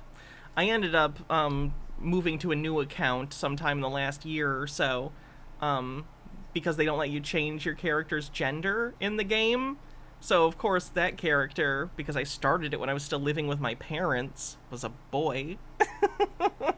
So I restarted. But yeah, I love GTA Online. Unfortunately, I hate it. I love GTA Online so much. Do you know how much grinding I've done over the years? Do you know how many fucking times I've robbed that goddamn casino? But I don't know, I got all the properties and stuff, and I enjoy But anyway, all the rewards and stuff, it's incredibly grindy because, of course, they make money through shark cards. They unironically call them shark cards, and unironically, the biggest denomination is called the whale shark card, because lampshading shady business practices is apparently fine, and excuses them. God damn it, Rockstar. GTA 6 is gonna be such shit. I really hope it's not, but I am not looking forward to the... GTA 5 single player is great. I love GTA 5 single player, it's so fun.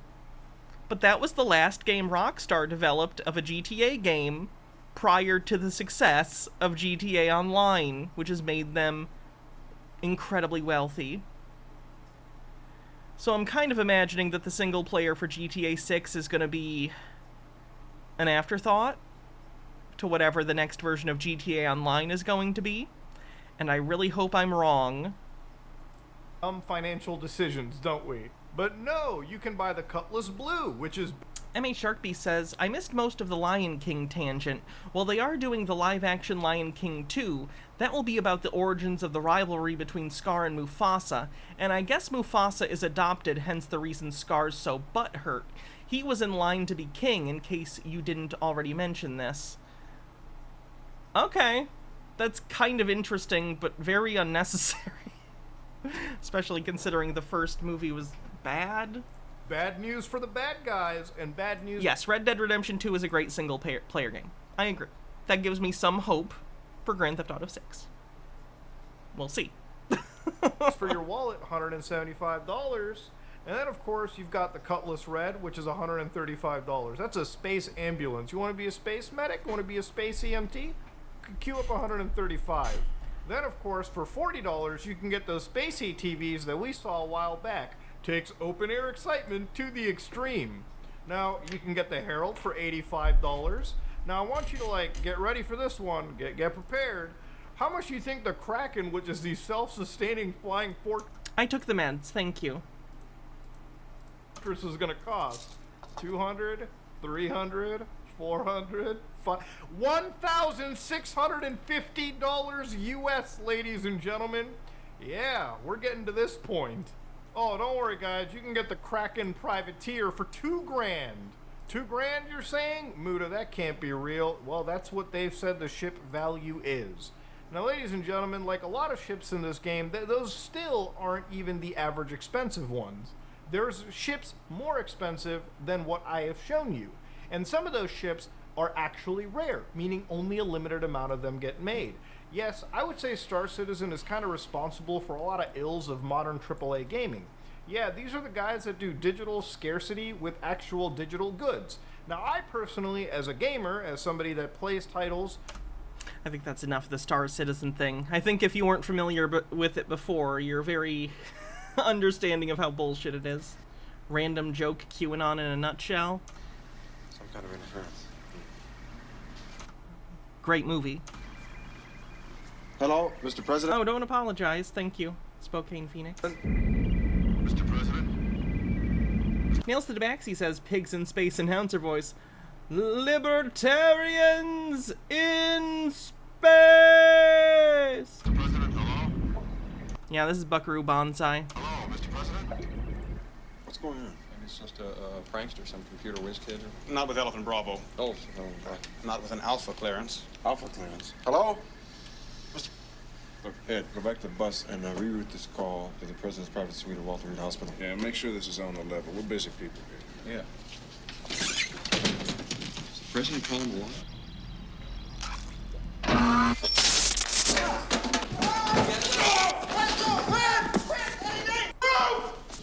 It deserved to be a franchise? Well, that's the joke, though. God, I wish this was still available. It's out of print. The joke of Buckaroo Banzai is that it's a franchise that doesn't exist and you're catching a middle film in the franchise. That's the joke. If they continued doing Buckaroo Banzai things, I think that ruins the joke. And I know they did, I think they tried some comics and they were planning on doing some other stuff, but like, Buckaroo Banzai, the joke works for me because it's the one movie. That's the joke, is that you don't know what's quite going on, you don't know the context, because you're on, like, movie 4 of maybe 6 or something. Who knows? And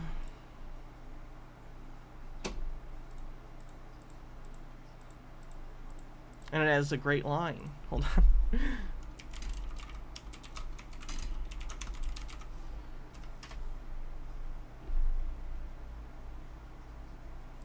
My favorite line from the movie. Don't be mean. Don't be mean.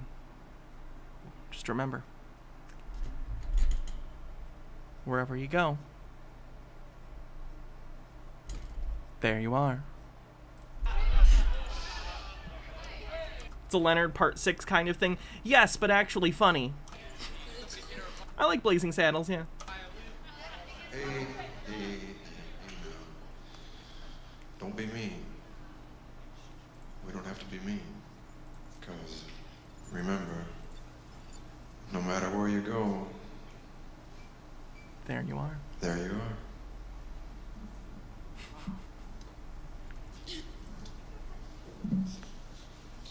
Lovely. What a lovely man. You guys want to see Elon Musk be cringe? No. There we go. Great movie. Great movie. Where he confronts the person who killed his father. Oh, hold on, I gotta go back. You know, do your tweets hurt the company? Are there Tesla owners who say, I don't agree with his political position because, and I know it because he shares so much of it? Or are there advertisers on Twitter that Linda Yaccarino will come and say, you gotta stop, man, or, you know, I can't get these ads because of some of the things you tweet.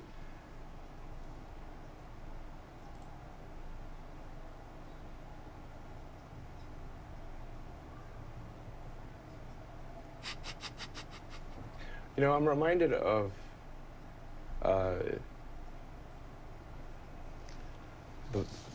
scene in The Princess Bride.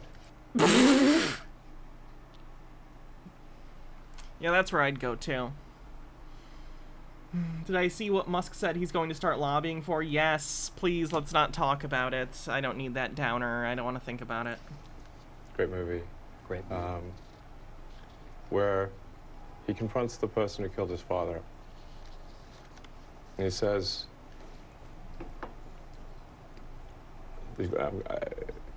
offer me money. Offer me power. I don't care. You're literally, I don't know if you're probably not still, but you are one of the richest men in the world. You are still one of, and were the richest man. What? So you just don't care. You want to share what you have to say. I'll say what I want to say, and if the consequence of that is losing American journalists are such fucking cowards. money, so be it. You know, do your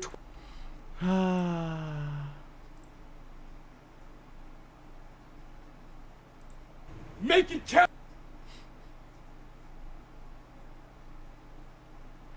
G Tara with 50 bits says, funny thing is his shareholders can take him to court for saying that. He's essentially saying he doesn't care if his actions are sabotaging their earnings, and part of his job is making sure he's protecting and increasing those earnings. Tesla shareholders can. Twitter is private. So no. There are private equity holders in the company, but it's not like public shares of a company. SpaceX is also private.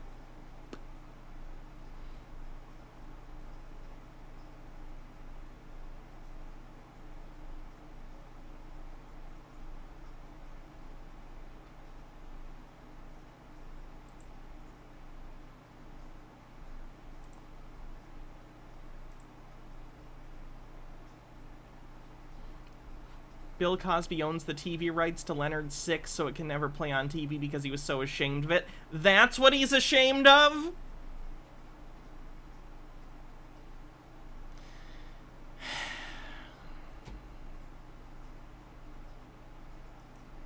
CW's The Flash series finale battle.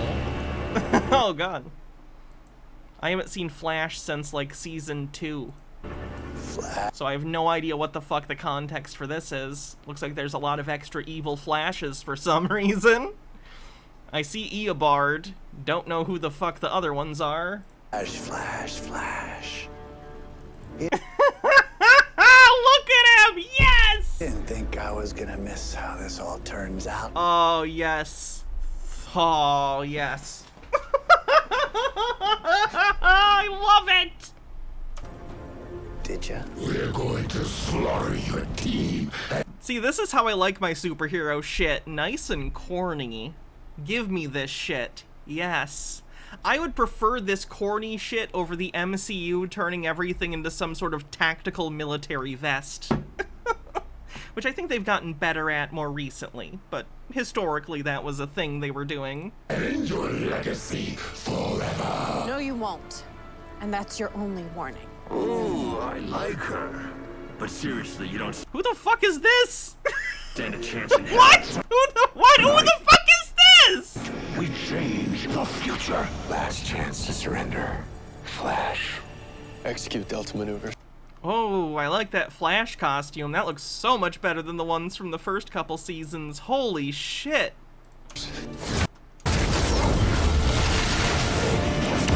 Oh, fucking speedster battle. Let's go. This is posted on Cringe, but I don't even care. I'm here for it. I'm fucking here for this. This is so stupid. I love it. Oh, yeah. Oh, look at that. It's so, yes. Fucking yes.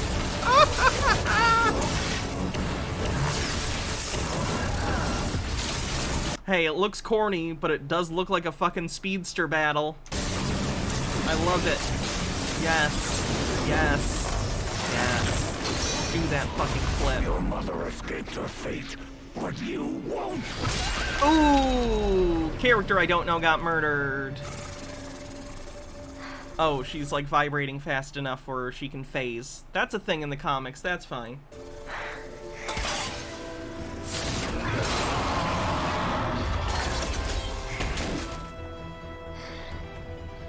Shui.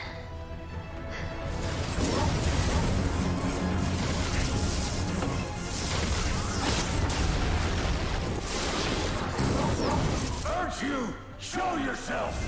I kind of hate that I love this, whatever this guy is. I don't know this guy's deal. I don't recognize him even from the comics, so I don't know if this was like an original character or an adaptation of something I'm just not familiar with.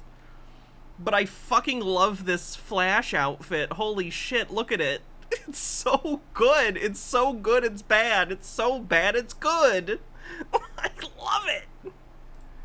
August, let me help you. I can... Who is he supposed to be? Like, what's his deal? Because his suit kind of looks like a good guy suit. Feel how scared you are. Are you afraid you can't beat me?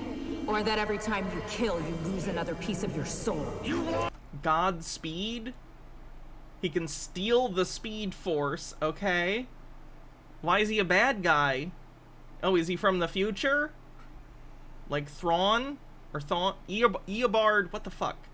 Eobard Thrawn. Want a piece of my soul? How about if you Meek says he looks like if T'Challa colored his suit white and added lightning bolts from a cosplay store. Yeah.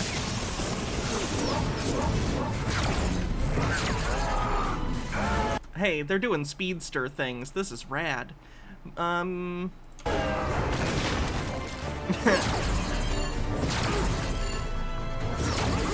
Yeah, just fucking do this and it does stuff.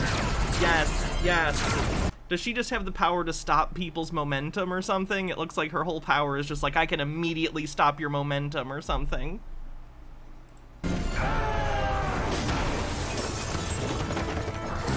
So you beat my copies. But She looks like she's in Bible Man. I love it. I'm the real deal. The one true god of speed. Telekinesis, okay.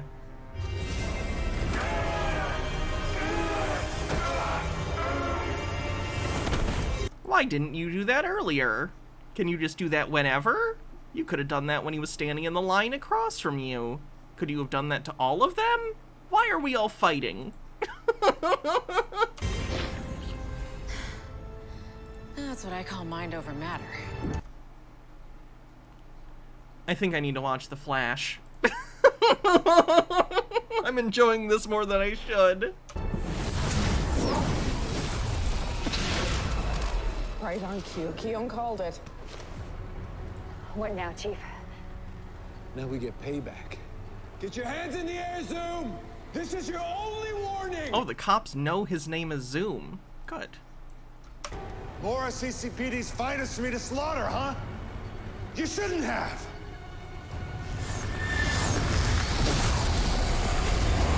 I already told you, Hunter. No one. When did she get frost?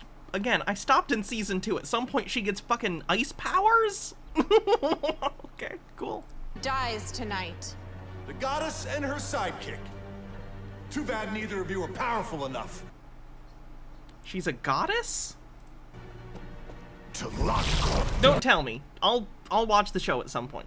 Darkness. Oh, she's Killer Frost. Oh.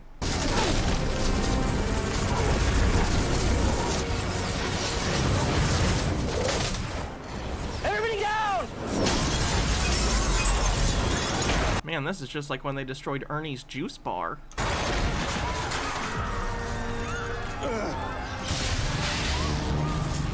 Oh, that guy's got like a Zeus lightning power?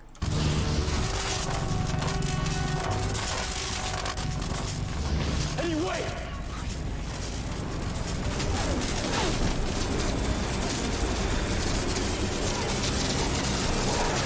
What happened to Ernie's juice bar? They destroyed it. It got destroyed in one of the season finales of Power Rangers. I forget which one. Luckily, in the new show, it looks like they rebuilt it. So, or in the recent special, but it was destroyed. Lennon Cat says, every time I see something like that, I always think of that scene from Who Framed Roger Rabbit. Wait, no it wasn't. It just stopped appearing one day. I'm imagining a scene where there was like an earthquake and parts of it got damaged. But I actually do think it was fine. What am I remembering then? Lennon Cat says, every time I see something like that, I always think of that scene from Who Framed Roger Rabbit, where Roger Rabbit slips out of the handcuffs to hold the table still, and the detective is like, you could have done that at any time? And Roger says, no, only when it was funny. I know that's a funny line, but I also just take that as a rule of the universe in Roger Rabbit, which I appreciate, and I think is my headcanon for how the Mask operates in the Mask comics and movie. Because they operate on the same sort of Toon Force idea. Like, they can do things magically, but it has to be funny. Like, just, it's a law of basically physics.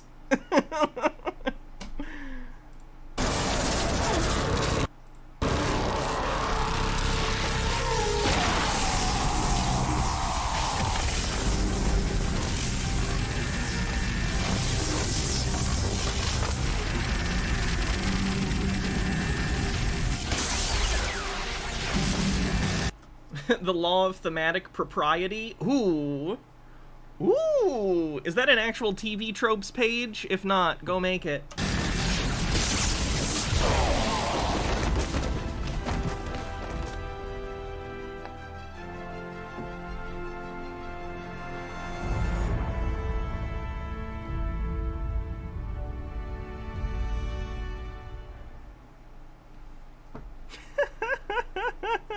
I enjoyed that. I am not ashamed at all to say that I enjoyed how corny and stupid that was. How fun.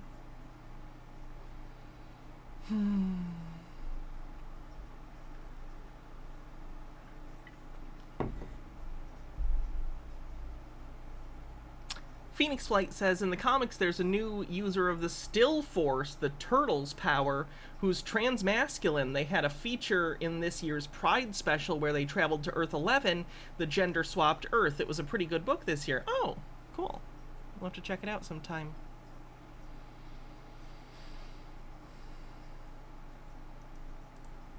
There are more podcasts on YouTube than there are. Trust me, we're not gonna get hurt, okay? Like an isolated section post beauty, okay? Listen, To rate their beauty, the rate the podcast host's beauty.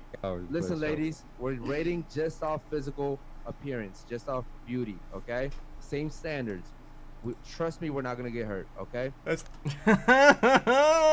the biggest lie ever told since the time Kellogg's tried to convince the world that sugar doesn't make you fat. All right, cool. What the fuck? I'm trying to skip over Charlie's parts. I know I played a stream earlier and talked about it, but I'm trying not to re-stream other people's stuff unless it's in the context of me commenting. All right, so which now is what I fair want you use. to do is, ladies, real quick, don't fucking waste my time. Rate the guys. Do me a favor, Josh. Stand up real quick, man. Everybody look at him once, man. He's not gonna stand up again, all right? So I want you to rate me, my co-host, and then our fucking producer. Go from 1 to 10, just off beauty. Go. When he does these sections, it really seems like he's some kind of basketball coach who's really okay, good. Drop your pants, Josh. Good. Now rate everything you for like. I watched the whole episode up. Speaking to the fucking mic. I would rate you. First you're rating. That's true. Someone did ask for the Muda video. Me, and then him, and then him. Go. I'll rate you a 7. All right. What is he? I'll rate you an 8, All right. and I'll rate Josh an 8 also. Okay. What about you? Go. I would rate you a 8. Okay. 9. Okay. What an insane thing to ask people. You're setting them up to either lie to you or insult you. Come on, he just fucking stood up, bro. Like, come on. I don't even know what he's getting upset with here.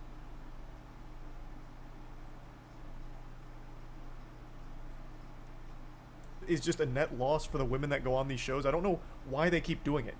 I would say 9. All right. What about you over there? Go. Someone just roast these fucking dudes. Oh my god, their egos need to be punctured and deflated. 2. Okay. Yes. Fucking roast these fucks. I would give him a 9. Okay. What is she over there? I would give him a 10 because he invited me. All right. So again, you sound like a stupid ass bitch. Come on, man!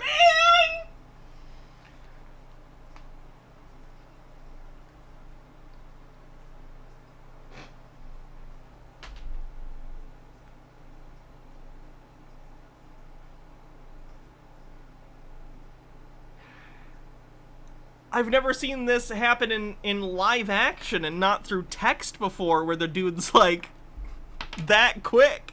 Seen it in text before on like Reddit and stuff, people posting, but holy shit, really? Oh, don't worry, I'll be fine. I'm not gonna take it personally. My ego immediately. You're a stupid. Shut up. I'm trying to figure out why you rated me a 2 because we're not going off our interactions. We're going off beauty. Yes, she gave you a 2. Did she fucking stutter? Don't like. I don't give a fuck. He's light skinned just like me, and you just gave him a 9. You gave me a 2. You only gave me a 2 because of the whole interaction that we've been having, right? So do me a favor, get the fuck up and get the fuck out.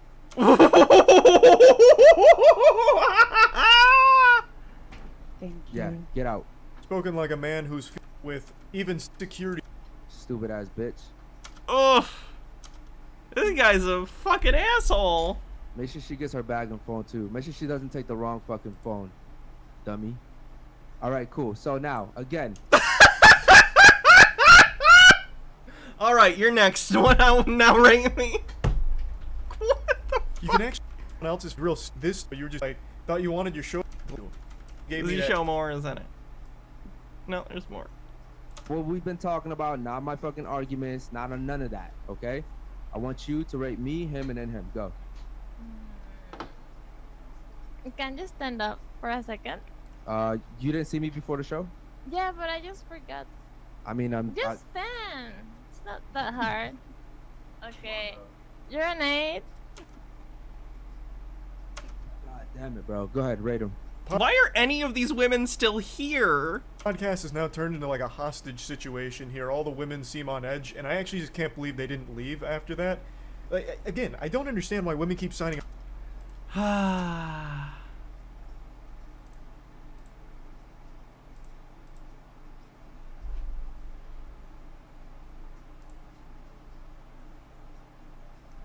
Ooh, I think I On saw February this. 22nd, No, maybe I didn't see this one. 2023, officers were called to do a welfare check by the manager of a local directly His office. store. I'm gonna play with him. I'm sorry. DUIs are always so sad. Sorry? Like, I'm also mad at them for endangering other people, but like, god damn. Go play in his office. The level of, like, alcoholism at play here, like, how bad, you know, they feel the need to drink that they're doing this and getting this drunk. Oh my god. Okay, don't keep the door open. Oh, can I play to his door? Huh? Can I go play his door? Can you go? Go where? Can I go play his door? By whose door? Abraham's. Who's Abraham? My daughter. Your daughter's Abraham? Yeah. Okay. Do you know how long you've been sitting here? Do you have an ID? Can I go? Do you have your driver's license? Huh? Do you have your driver's license? Yes, I do. Okay, where is it? Can I go? No, I need your driver's license. Do you have my driving license? Yes, I need your driver's license. Okay, can I go park? Oh, she is blackout drunk. No, you're parked. She's not gonna remember any of this. Okay. So then can I close my door? No, I need your driver's license. Can I go park? You are parked. You've been parked here for an hour. Okay. Do you have your driver's license? Yes, I do. Okay, can I have it, please? Alright then. Can I have your driver's license? Oh my gosh. The door's gonna... What is your name? Okay. And do you have a driver's license? Yes, I do. Where is it? It's in the car seat. Is it in your purse? Can you ask me where my car seat is? Your car seat? No. Okay. That's what I'm saying. I wonder what she blew.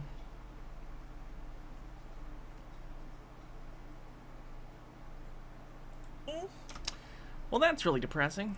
Let's watch something not depressing.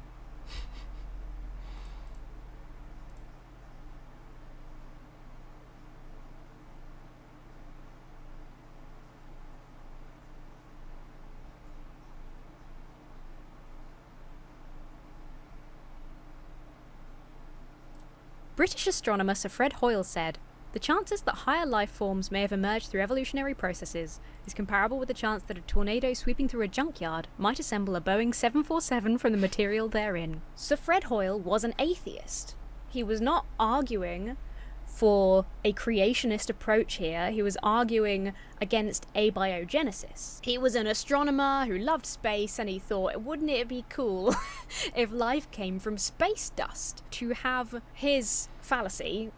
Those Christian textbooks are so wild to me. I had those as a kid. I've told you guys that I went to a Baptist elementary school, like a pretty hardcore Baptist elementary school. I remember books like that. I wonder... I'll say this, they taught me to read really well. So that's good. I've always been good at reading, which opened me up to being able to find stuff for myself, which I'm very lucky for, because if I had not been able to do that, I would have turned out so bad. Those textbooks were a nightmare. What's the weirdest thing they tried to teach you? Here's the thing. It's not even as much... You'd think it'd be some weird, like, random specific fact, right? It's not. Although, there's plenty of that. You know, the idea that, like, oh, dinosaurs are really secretly dragons, and In reality, I think it's more the kind of thinking it teaches you to engage in more so than the incorrect facts that it imparts. And what I mean by that is, I literally... If you went to public school, you know how tests work. How does this thing work as we explained it to you? Right answer if you know it. One of the tests we had was basically, one of the questions was, why and how do plants grow? And I swear to God, a correct answer was, because God made it that way. That's an acceptable answer that you will get points for. That's more destructive in and of itself as a thought process than any incorrect information they could tell you. Because it teaches you that just saying God did it is just as sufficient an answer as an actual explanation. And that's not good. That teaches children, who will become the adults of the future, magical thinking, and makes them incapable of navigating the world in a reasonable way.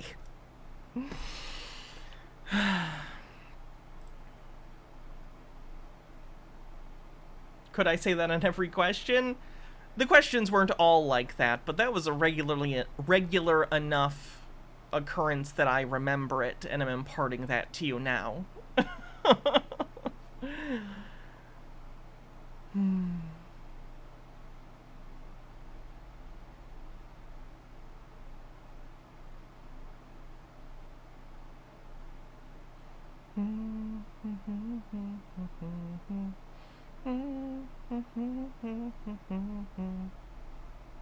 Sorry, Citosaurus. Citosaurus says, "This is so sad. I probably should have pulled over several times when I was in my drinking days, and luckily I never crashed into anyone. People do stupid-ass shit while under the influence. Just got back from Target where they had the saddest Pride display ever. There were some baking items and a couple scattered shirts, but nothing cool, even in the PNW. They must have capitulated to the douchebags." Fucking Target, man.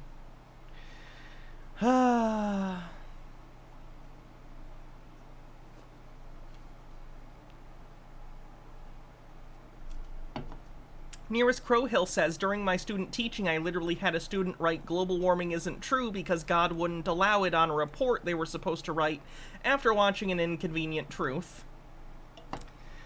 Yeah, that's not good. Rainbow capitalism is bullshit, but like anything in a political environment, it is still better to have capitalists on your side than it is to have them against you, even if it is only an alliance of convenience based upon what you can provide them. It's better than the alternative, I assure you. The other alternative being corporations actively avoiding acknowledging the existence of us.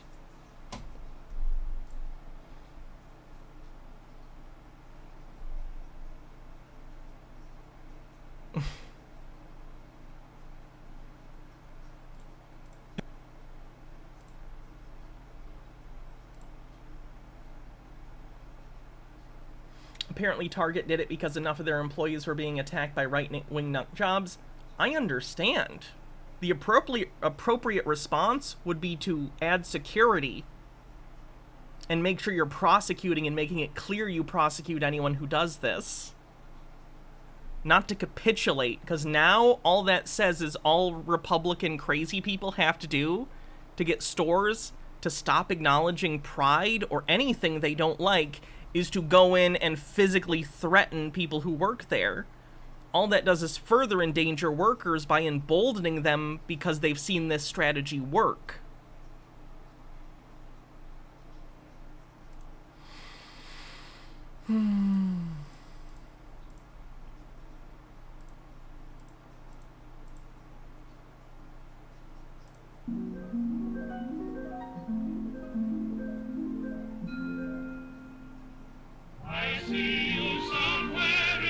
Whew, that is rough. That is some scuffed audio. It's Fleischer. Max Fleischer's studio famously did the classic Superman cartoons, the rotoscoped ones, which recently received an update on Blu-ray. I heard the scans weren't great, though, and there was a lot of digital noise reduction, which some people don't like. 1936 is when this was from.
Somewhere in dreamland tonight, over a bridge made of moonbeams, we'll find the clouds are silver light. Each little star is a castle, shining a welcome so bright. Why is the family's hair all different colors? Mom likes sailors in uniform. Don't kink shame. Will come true for me and you.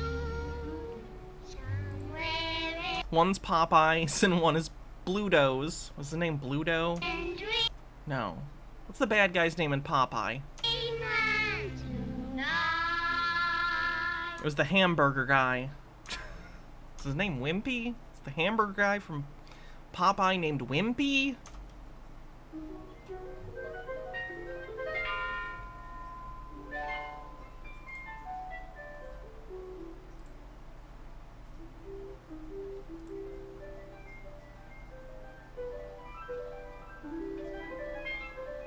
Needless to say, when Tuesday came around, Wimpy still didn't have money, so he had to pay in other ways. Are these Popeye jokes landing? Am I hip with Gen Z with my very specific Popeye lore jokes?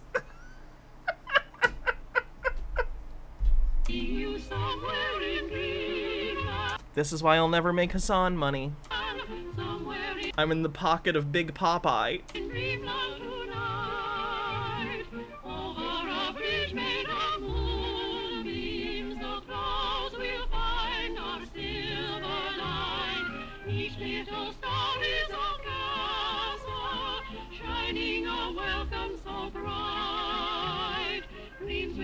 True for me and you, somewhere in dreamland tonight.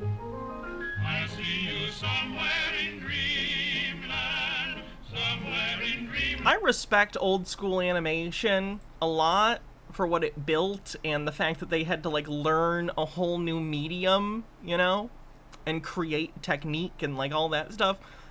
But holy hell, old cartoons are just like, look at them do stuff.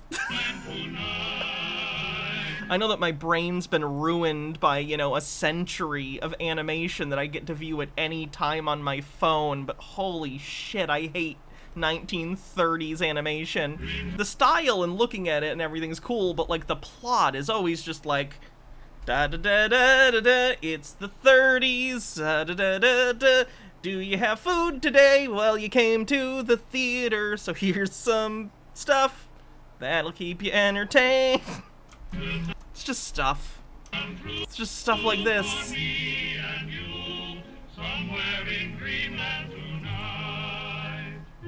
I get why, by comparison, Mickey Mouse was popular, because Mickey Mouse in his early cartoons is kind of a rapscallion, and there's actual plot.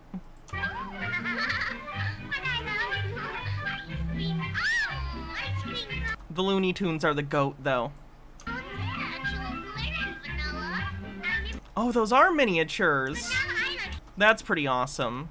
I can see how they did this. They must have had the cells for the individuals on one thing that they kept switching out while the camera was on a rig that, like, panned over this frame by frame as they did the shots. That's pretty cool. I guess that's one way to save save time on animating a background, huh? Oh, that is cool. It does give depth, yeah.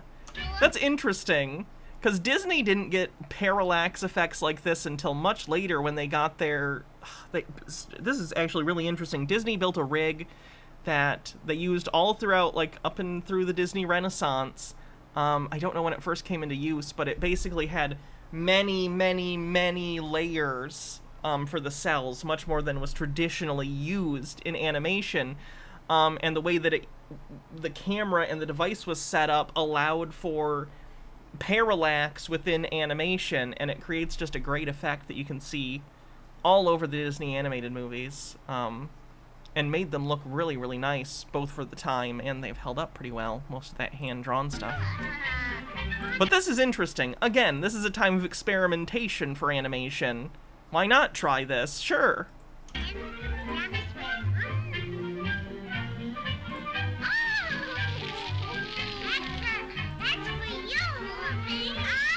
The multiplane camera. Thank you. That's what it's called.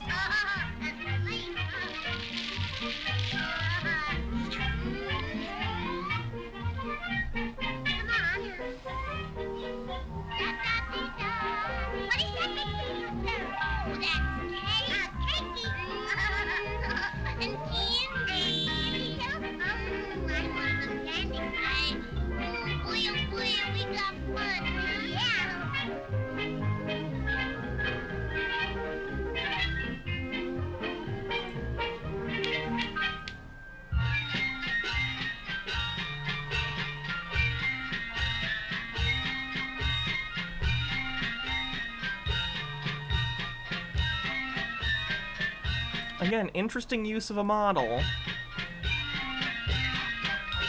It's a little reminiscent, I don't know if you guys remember in the 90s, there was a lot of experimentation, and this still happens occasionally, but hand-drawn animation is a relative rarity these days, so you don't see it as much, but especially in some theatrical works, you would see them experimenting with combining 3D animation and 2D animation. So like in Beauty and the Beast is probably the most famous example of this from the Disney Renaissance, where the ballroom, famously, is all rendered in a computer, in CG, where Belle and the Beast doing their dance are 2D animated. And it looks beautiful in that movie. It really works there. So this kind of reminds me of that, but in a physical medium, where they're using the model, but it's just in real life instead of in a computer. Procagam says, I love how we all went from, oh god, this is so boring, to wow, look at this technique. Yeah. Yep, it shows up in Aladdin, too. With the Cave of Wonders. The tiger head is CG. There's might be other stuff in the environment, too, but I'm not as familiar with Aladdin. Why do I know so much random shit? Why does it seem like, I don't know if you guys have noticed this, people will send me the most random shit and then I'll, like, randomly know, like, 50 things about things related to the video, regardless of what the video is? What the fuck is wrong with my brain?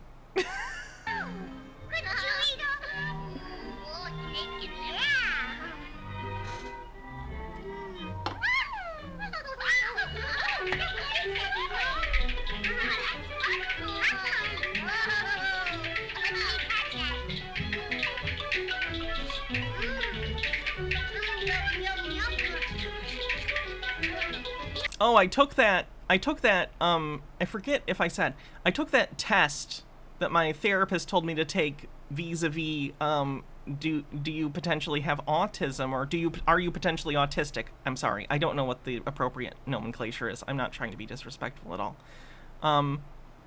What's the score that people here who know that they're autistic, what score did you get? What is the name of that test?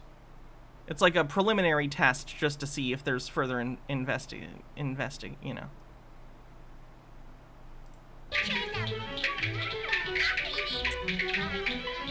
Just because I know what my score is. You got 30, you got 50 and 60.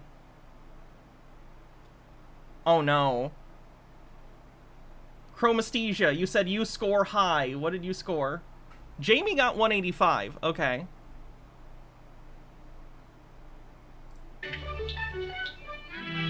Yeah, it's the RADS test.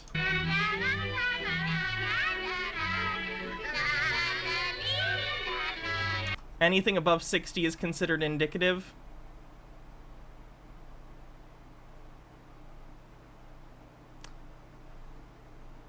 I got 114.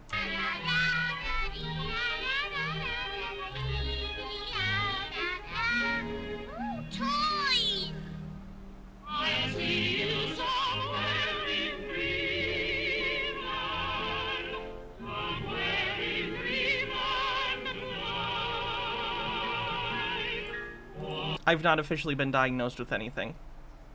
To be clear, I am not claiming that. I am not. I don't have an official diagnosis.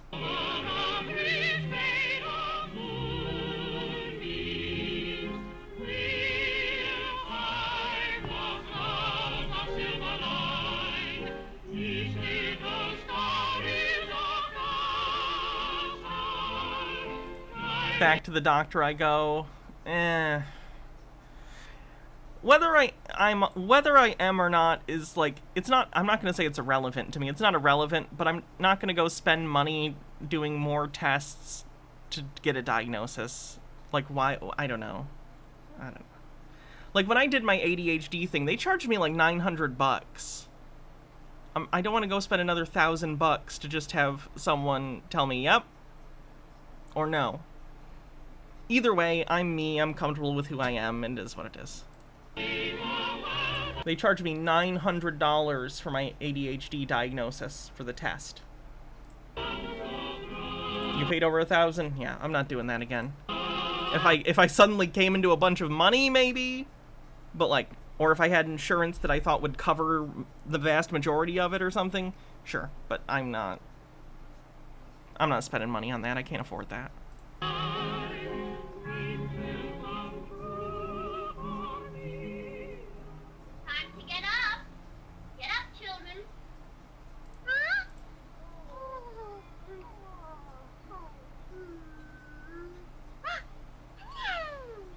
So these kids just like fucked?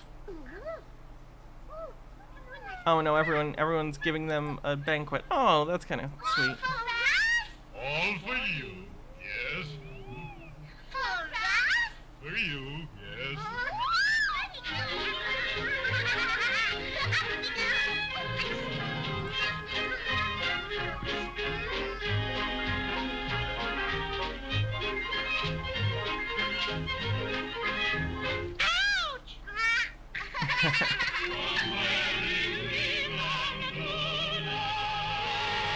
That's kind of cute.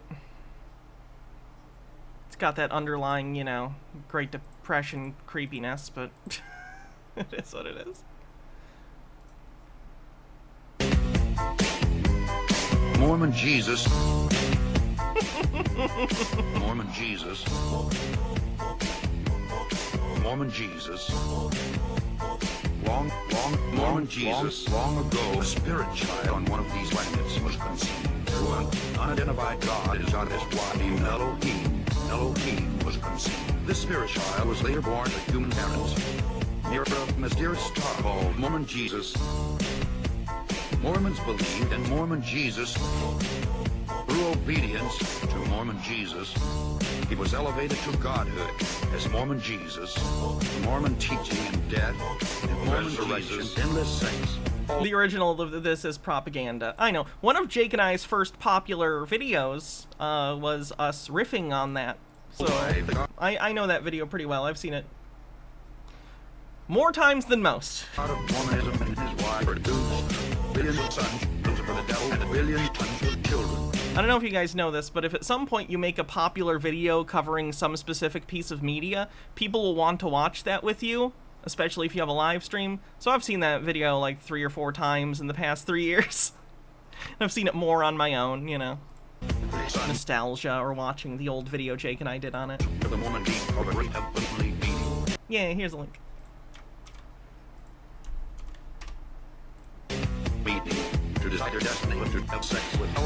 Why is everyone in Mormonism blonde? In this, God, what is that thing? The white and delightsome. What the fuck was that thing? I know Mormonism had a quite racially charged doctrine up until the 1970s. What year was that? Was it 1978 that the Mormon Church changed their position on on race? Vis-a-vis allowing non-white people in the church. I believe it's white and delightsome is what the wording is. It's really gross. Lucifer and his brother Mormon Jesus. Elohim's on Mormon Jesus. Approved the proposal of the Mormon Jesus. Savior of the planet Earth would be Mormon Jesus. Thanks, Ashley. The other asshole, I actually murdered that guy. Fun fact. Early Mormon. I was actually listening. I don't know how much you guys are familiar with the mountain goats.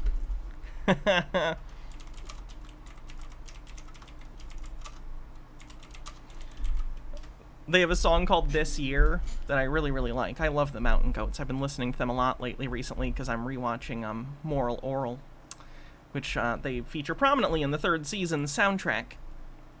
But anyway, they have a song called This Year, and one of the prominent lyrics in the chorus is, I'm gonna make it through this year if it kills me.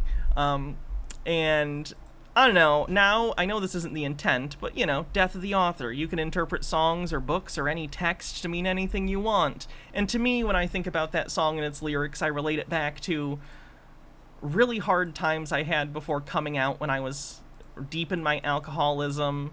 And just when I think about that song in my head, it's a montage of me getting through that really tough time in my life and the whole, I'm gonna make it through this year if it kills me thing. To me, I interpret it and internalize that as a metaphor, though unintentional, for killing the old fake version of me so I can be who I really am.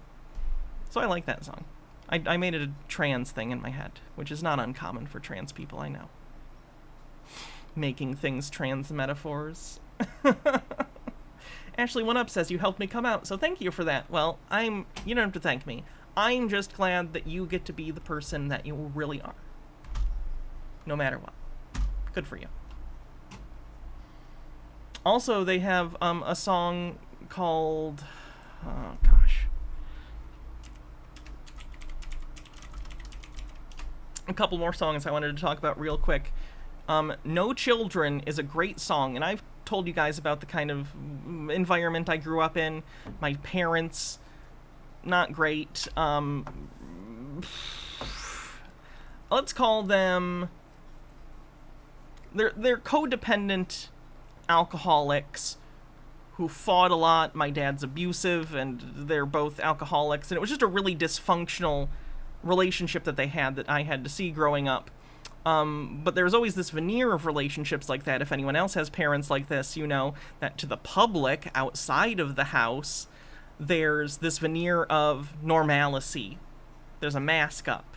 Oh, we're just a happy family. Everything's good. Everything's fine. We're married and in love, you know?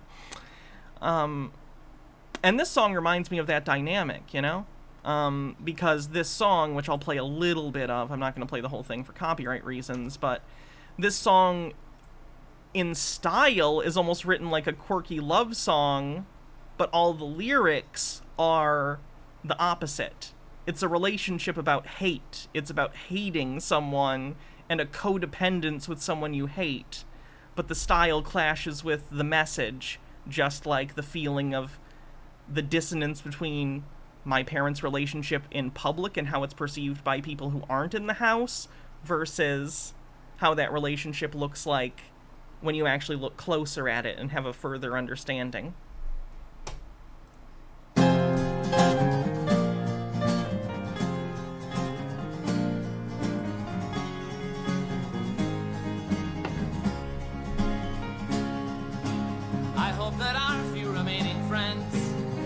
On trying to save us. I hope we come up with a fail-safe plot to piss off the dumb few that forgave us. I hope the fences we mended fall down beneath their own weight, and I hope we hang on past the last exit. I hope it's already too late, and I hope the junkyard a few blocks from here someday burns down, and I hope the rising black smoke carries me far away, and I never come back to this town again. In my life, I hope I lie and tell everyone you were a good wife, and I hope you die. I hope we both die.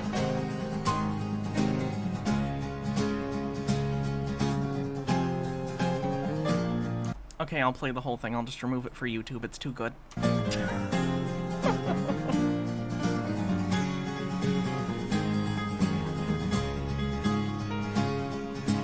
I hope I cut myself shaving tomorrow.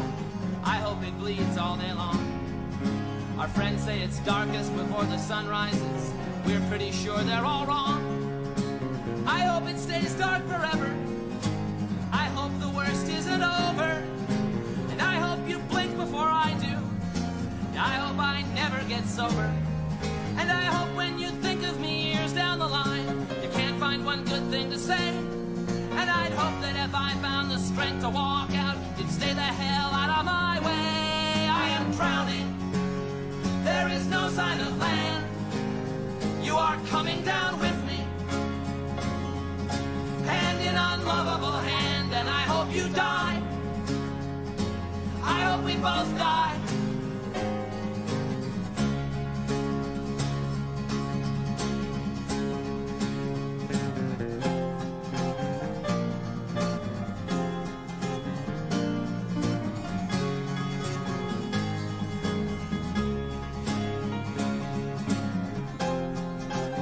Goes on instrumentally. I really love that song though. Well used in Moral Orel. Brent says, Moral Orel is such a good show on how Christian communities compel coupling to the detriment of the couples and their future children and the communities at large. If you've never seen Moral Orel, watch it. I'm watching it again for the first time in some years with Baha. She's never seen it before. And if anything, the satire in it has aged better. Like, it's definitely crass, but it's making a point. Nothing... I understand what they're doing with everything they do, even if it's really fucked up. The fucked upness is part of the show. It's satirizing the destructive nature of, like, extremist, fanatical, religious evangelicals. The kind who, like, it's their whole life and nothing else matters. It's really good. I'd recommend it. It's on Max, and it may or may not be up in its entirety on a tube that is yours. Your tube? It might be available entirely there, but who can say? Season 3 is amazing. Oh, I should also say, if you've never seen Moral Orel, the premise of the show, I should point out to you in case the first episode you're like, this is, like, not that great. The premise of the show is, it's reverse Flanderization. If you know what Flanderization is, you get what I'm saying? The characters start as very one-dimensional characters that are one note, but intentionally it's written like that, and as the show goes on, as our protagonist point of view character becomes disillusioned with the world around him, so do we as the audience, and the perspective shifts, and we get more depth to all of the characters, and we learn more truth about what's really going on. It's a wonderful examination of, like, religious abuse, and just, it's hard, though. So trigger warning for all sorts of abuse, narcissistic parents, alcoholic parents, religious abuse, sexual abuse. Like, all of these things come up. So be aware, but if you're okay with all of that, if you can handle all of that, it's a really good show. How long are the episodes? 12 minutes. The episodes are 12 minutes long, and there are 3 seasons. You could get through it in an afternoon, conceivably, if you just wanted to get through it. Or a day, whatever, an evening. So, check it out.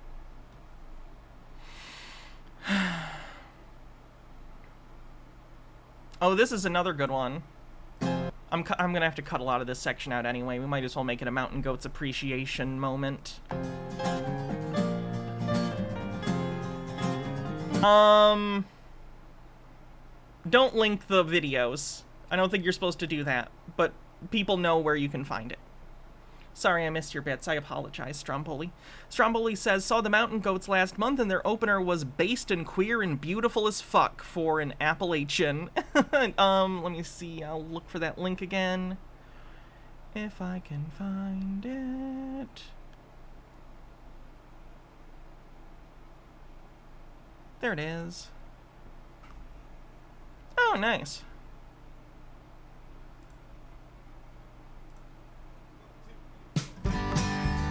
So this was the opener.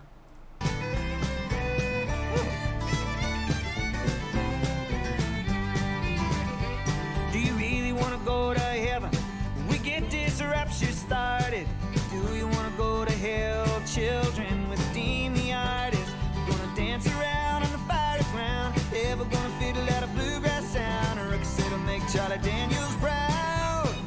They play country songs in heaven, but in hell we play them loud. That's great. I generally say I hate country music because modern, like, country is such a poppy mess that's full of, basically, it's all shibboleths towards, like, right-wing assholes. But anyway, the actual style itself isn't terrible if used in appropriate ways. Like, I like Devil Went Down to Georgia. That's a great song. Some old country is really great. Johnny Cash dabbled in a lot of country type stuff, you know? He's great. Unfortunately, modern country has been dog shit since 9/11. 9/11 ruined country music. Fox News and 9/11 ruined country music. But anyway, super queer country that's great. That's fun. Willie Nelson is also cool. Well, I met the devil at the crossroads and I I've not seen Over the Garden Wall, no. asked if we could make a deal. What do I think of before Orel? It's a nice companion piece. I enjoy it. Also, look, Samson, crack, hooray! I literally emphasized that line and laughed about it last night when I watched that episode with Baha. Look, Samson, crack, hooray! I love his, like... Sorry, I'm pausing it and stopping. Sorry. I love his Samson action figure is where he's, like, chained up and about to kill all the Philistines by bringing the building down. 9/11, you say? Oh, is this the Tower to Heaven? People from all over the country are coming to see the ladder, up with a song he has written about the ladder. Alan Jackson is, of course... Look, I have a complicated relationship with South Park because largely I think they're libertarian shitheads who, have unfortunately created accidentally a lot of reactionaries by their stance that trying to change anything is bad. So that's unfortunate, but I'm not gonna lie, a lot of their satire has been on point. I don't like them as people, I don't like a lot of their positions, but holy shit, some of their bits on South Park nail it. Of course, the man who wrote the song... Back in the day, I haven't seen South Park in many years. I don't know what it's like now. Where were you when the world stopped turning about the tragedies on September 11th? And now he's Oof, here their once takes on trans people are trash. That's unfortunate. Oh my god, their episode on the trans stuff, not to mention all the Garrison stuff, is not good. Again, to capitalize on people's emotions. Let's... Do you guys remember the fucking manipulative ass, disgusting fucking country songs that came out after 9/11? It sickens me. Red Werewolf says a podcast I listened to, Minion Death Cult, covered their episode on a previous writer's strike, and oof.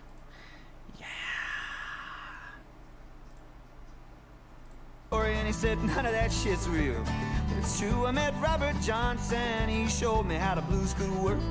The white man would rather give the devil praise than acknowledge a black man's work. For those who are maybe too young, I don't know if I have any people that much younger than me in my audience, but post 9/11, there were literally songs on the radio that were like country songs about 9/11, and in the songs, they used sampled clips of the final phone calls that people made on 9/11. Like, I love you so much, you know, we're going down, you know, like horrifying shit.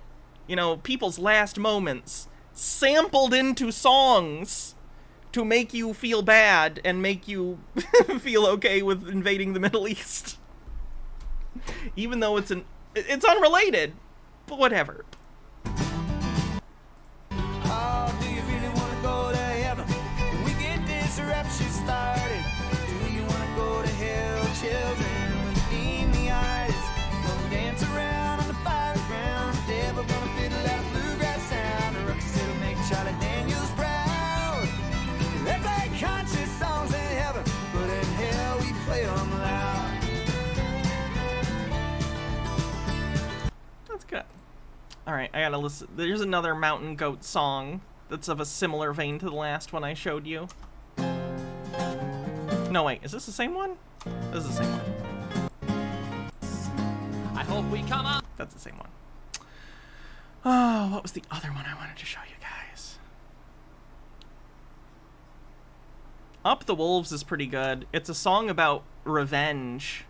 I know the lead singer of Mountain Goats, who was recently in an episode of Poker Face. I don't know if anyone here has been watching Poker Face, the TV show. It's a Columbo-style mystery show on Peacock. It's really good. I'd recommend it. I think the whole first episode is up on YouTube if you want to watch it. But anyway, there's an episode about a band, and the lead singer of the Mountain Goats is in one of the episodes and plays a musician.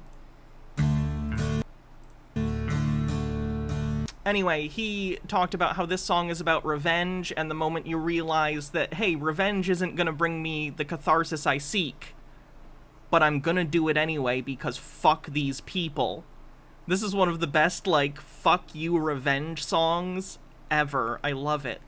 We need more of this energy this Pride Month, okay? This is the energy we're going to have this Pride Month, chat. Fenekagami says, hey everyone, my family and I had a great time at Pride. I have right-wing friends who tried to give me grief about it and said there's no such thing as family-friendly Pride. I responded that, dude, it was like 4th of July, just with more rainbows. He dropped it, likely not wanting to fight.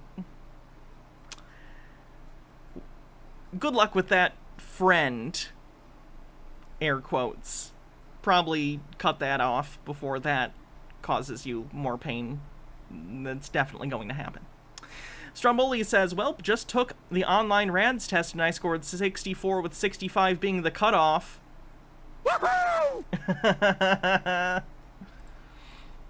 Anyway, here's the revenge song.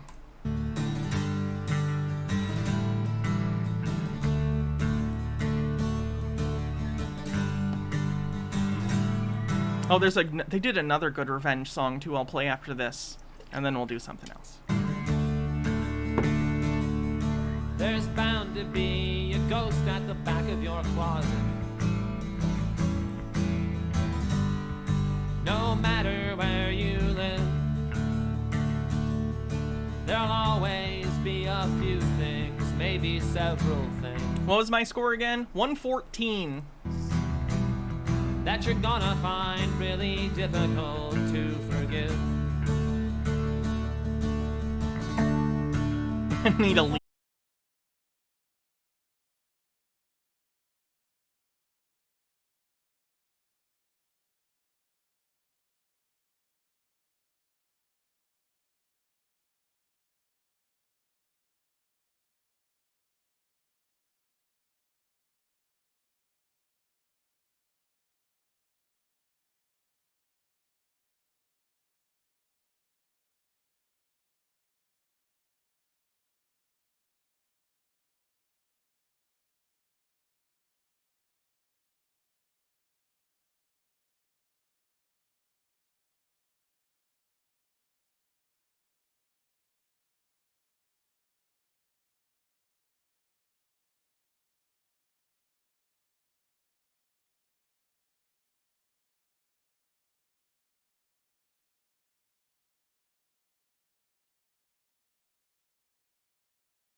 It is literally filled with countless pieces of wisdom. One, in particular, deserves quoting. It reads, "Vengeance..." Oh, and if I said it in previous streams, I don't think I said it today, though. I'm doing a Patron Appreciation Month. So we're doing an extra patron-only stream 4 times this month. So this is the first one. "Vengeance is mine." Once a week. Now that's a powerful quote. And from what book am I reading? The Bible. That's right, the Bible. Now let me ask you a personal question. That looks like Linda Blair because that is Linda Blair. Sometime in your life, has someone ever made you so angry, so upset, that you considered some form of retribution? Some form of revenge? Of course you have. You wouldn't be human unless you did. What was the revenge song called? I played 2 of them. One of them was called Up the Wolves. The other was called Training Montage, both by the Mountain Goats. Revenge is a natural emotion. The only problem is... No, this is not a porn. It's a revenge. It's how to do revenge. That we are all raised to consider revenge as being juvenile, immature. Society does not condone such lewd displays of conduct. At least, not openly. And that is why we are here. Hi, I'm Linda Blair, welcoming you to How to Get Revenge. During this program, you are going to become quite literally an expert in the field of revenge. Now, when I talk about revenge, I'm not talking about bodily injury to anybody. I mean, that is definitely not our purpose here. Our aim is to simply inform you of the options you have to make that person experience the same humiliation, the same mental anguish that they inflicted on you. To be clear, one of the pieces of advice in this video is to destroy... I'm not even going to... I'm sure everyone knows the thing I'm talking about, but I'm not even going to say it on Twitch as to not get in any trouble. To put a certain thing in someone's gas tank in order to fuck up their engine. That's not just a little annoyance, that's like really fucking with someone. You are going to learn dozens of tricks of the trade from some of the top experts in the field, including private investigators, former police officers, and other virtuosos of vindication. These former police officers are going to inform you how to best break the law. ACAB. You'll also discover invaluable techniques of retribution. Some simple, some more elaborate, but all designed to obtain the goals you desire. And you will also see and hear fascinating stories from people just like you, who were at one time victimized, yet came back to achieve the ultimate revenge. Let's face it, revenge can be sweet, especially when it's against someone who really deserves it. And I'm sure we all know a few of those, right? Former friends, lovers, business associates, family members. Anti-LGBT politicians. What? Members. The list is virtually limitless. And you know what?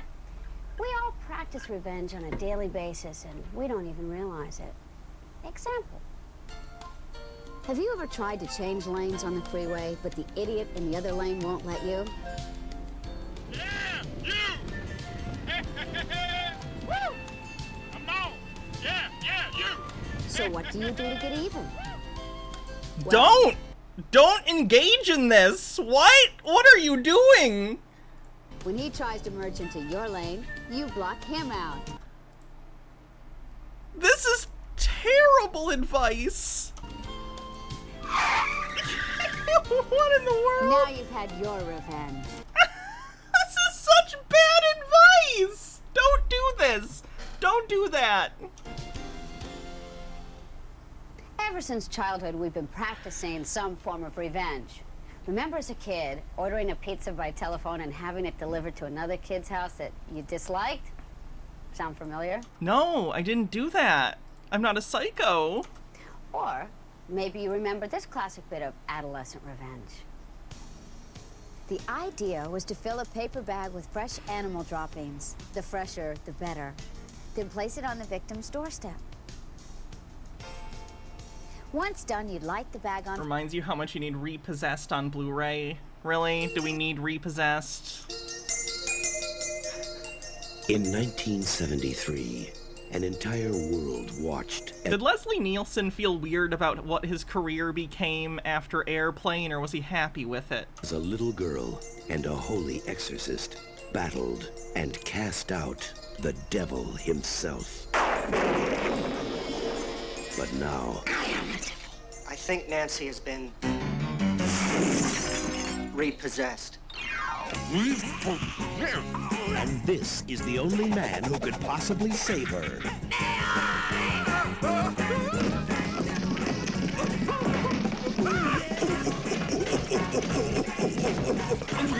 I know Airplane was great. I just mean before Airplane, he was primarily known as a dramatic actor, and then he was used comedically in Airplane to great success, and then he wound up for like the rest of his life being in different parody movies of very varying quality. Leslie Nielsen. I couldn't hide my butt with both my hands. Linda Blair. God created man in his own image. Then how do you explain Pee Wee Herman? This is in America. How much did they pay her for this? Did she get paid more for this than she did the revenge video? Ultimate confrontation of good against evil.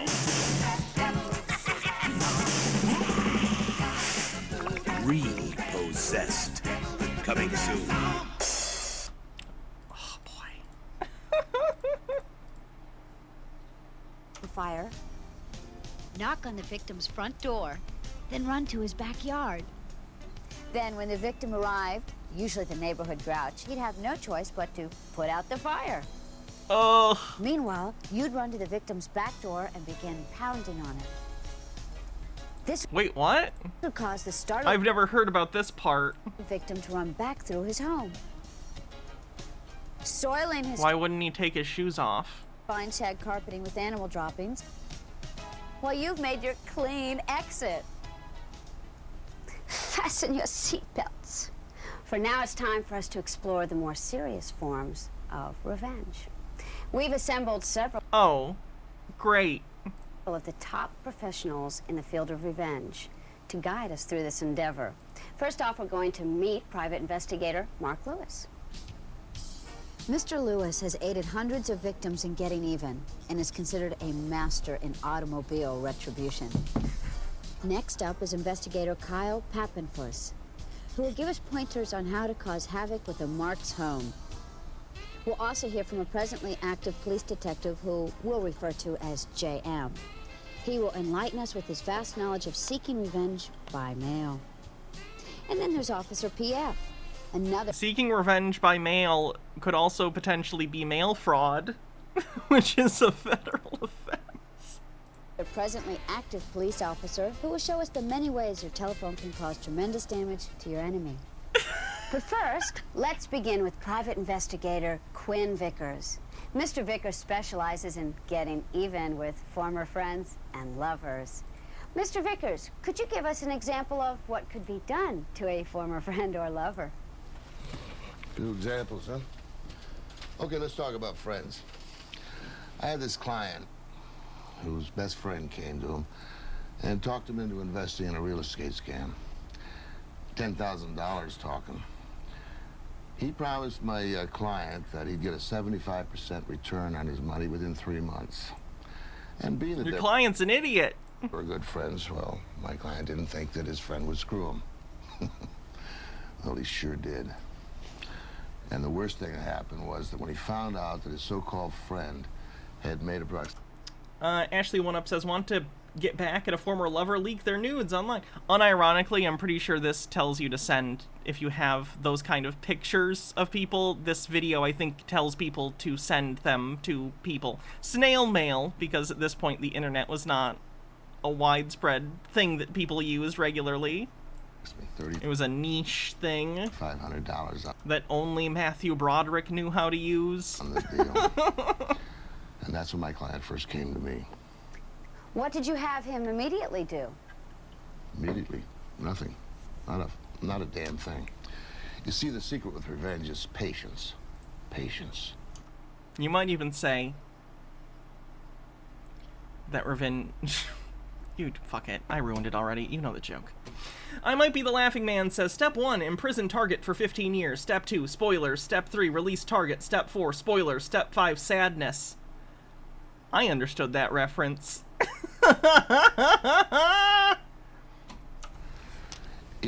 Go watch Old Boy. Old Boy's a great movie.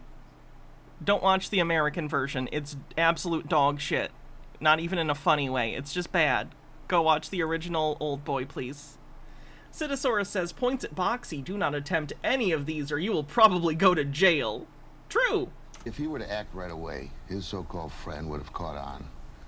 And he would have called the authorities or done something in return to my client. And that would have meant he won again, and my client loses again. So you wait. In this case, I waited a couple of months. Then I hit him on several levels. I hit him on several levels. Death certificate, whited out the former information. First of all, I took a death certificate, whited out the former information, filled in his name there, and along with a letter stating that I was his wife, I sent the death certificate and the letter off to the Bureau of Internal Revenue and the Social Security Office. Next year comes tax time, he's screwed with the Internal Revenue.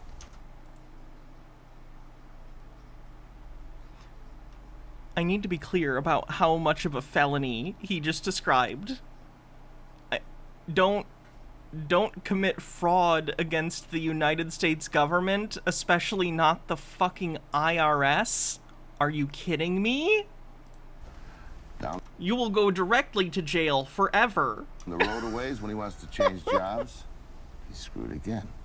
And way down the road when he finally wants to collect no Social Security benefits. Hit him in the pocketbook, eh? God, did Linda Blair know what she was responding to? Like, obviously this is a green screen. She's not actually looking at anything here that's the footage, but, like, did she know, or did they just say, okay, say, you know, haha, hit him right in the pocketbook, and she has no idea what's the context? Because it's hilarious to me that Linda Blair knows everything and is like, this is hilarious. Yes. Ruin people's lives while committing felonies. Better yet, hit him while he's down. It wasn't even Pazuzu. She wasn't possessed. She's just that much of a bitch. After all, my client wasn't the heavy here. He was just trying to even up the score. Next, I made appointments for this punk with several professionals, doctors, lawyers, dentists, you name it. And I'm talking dozens here. So when he doesn't show up, he's got a lot of pissed off professionals.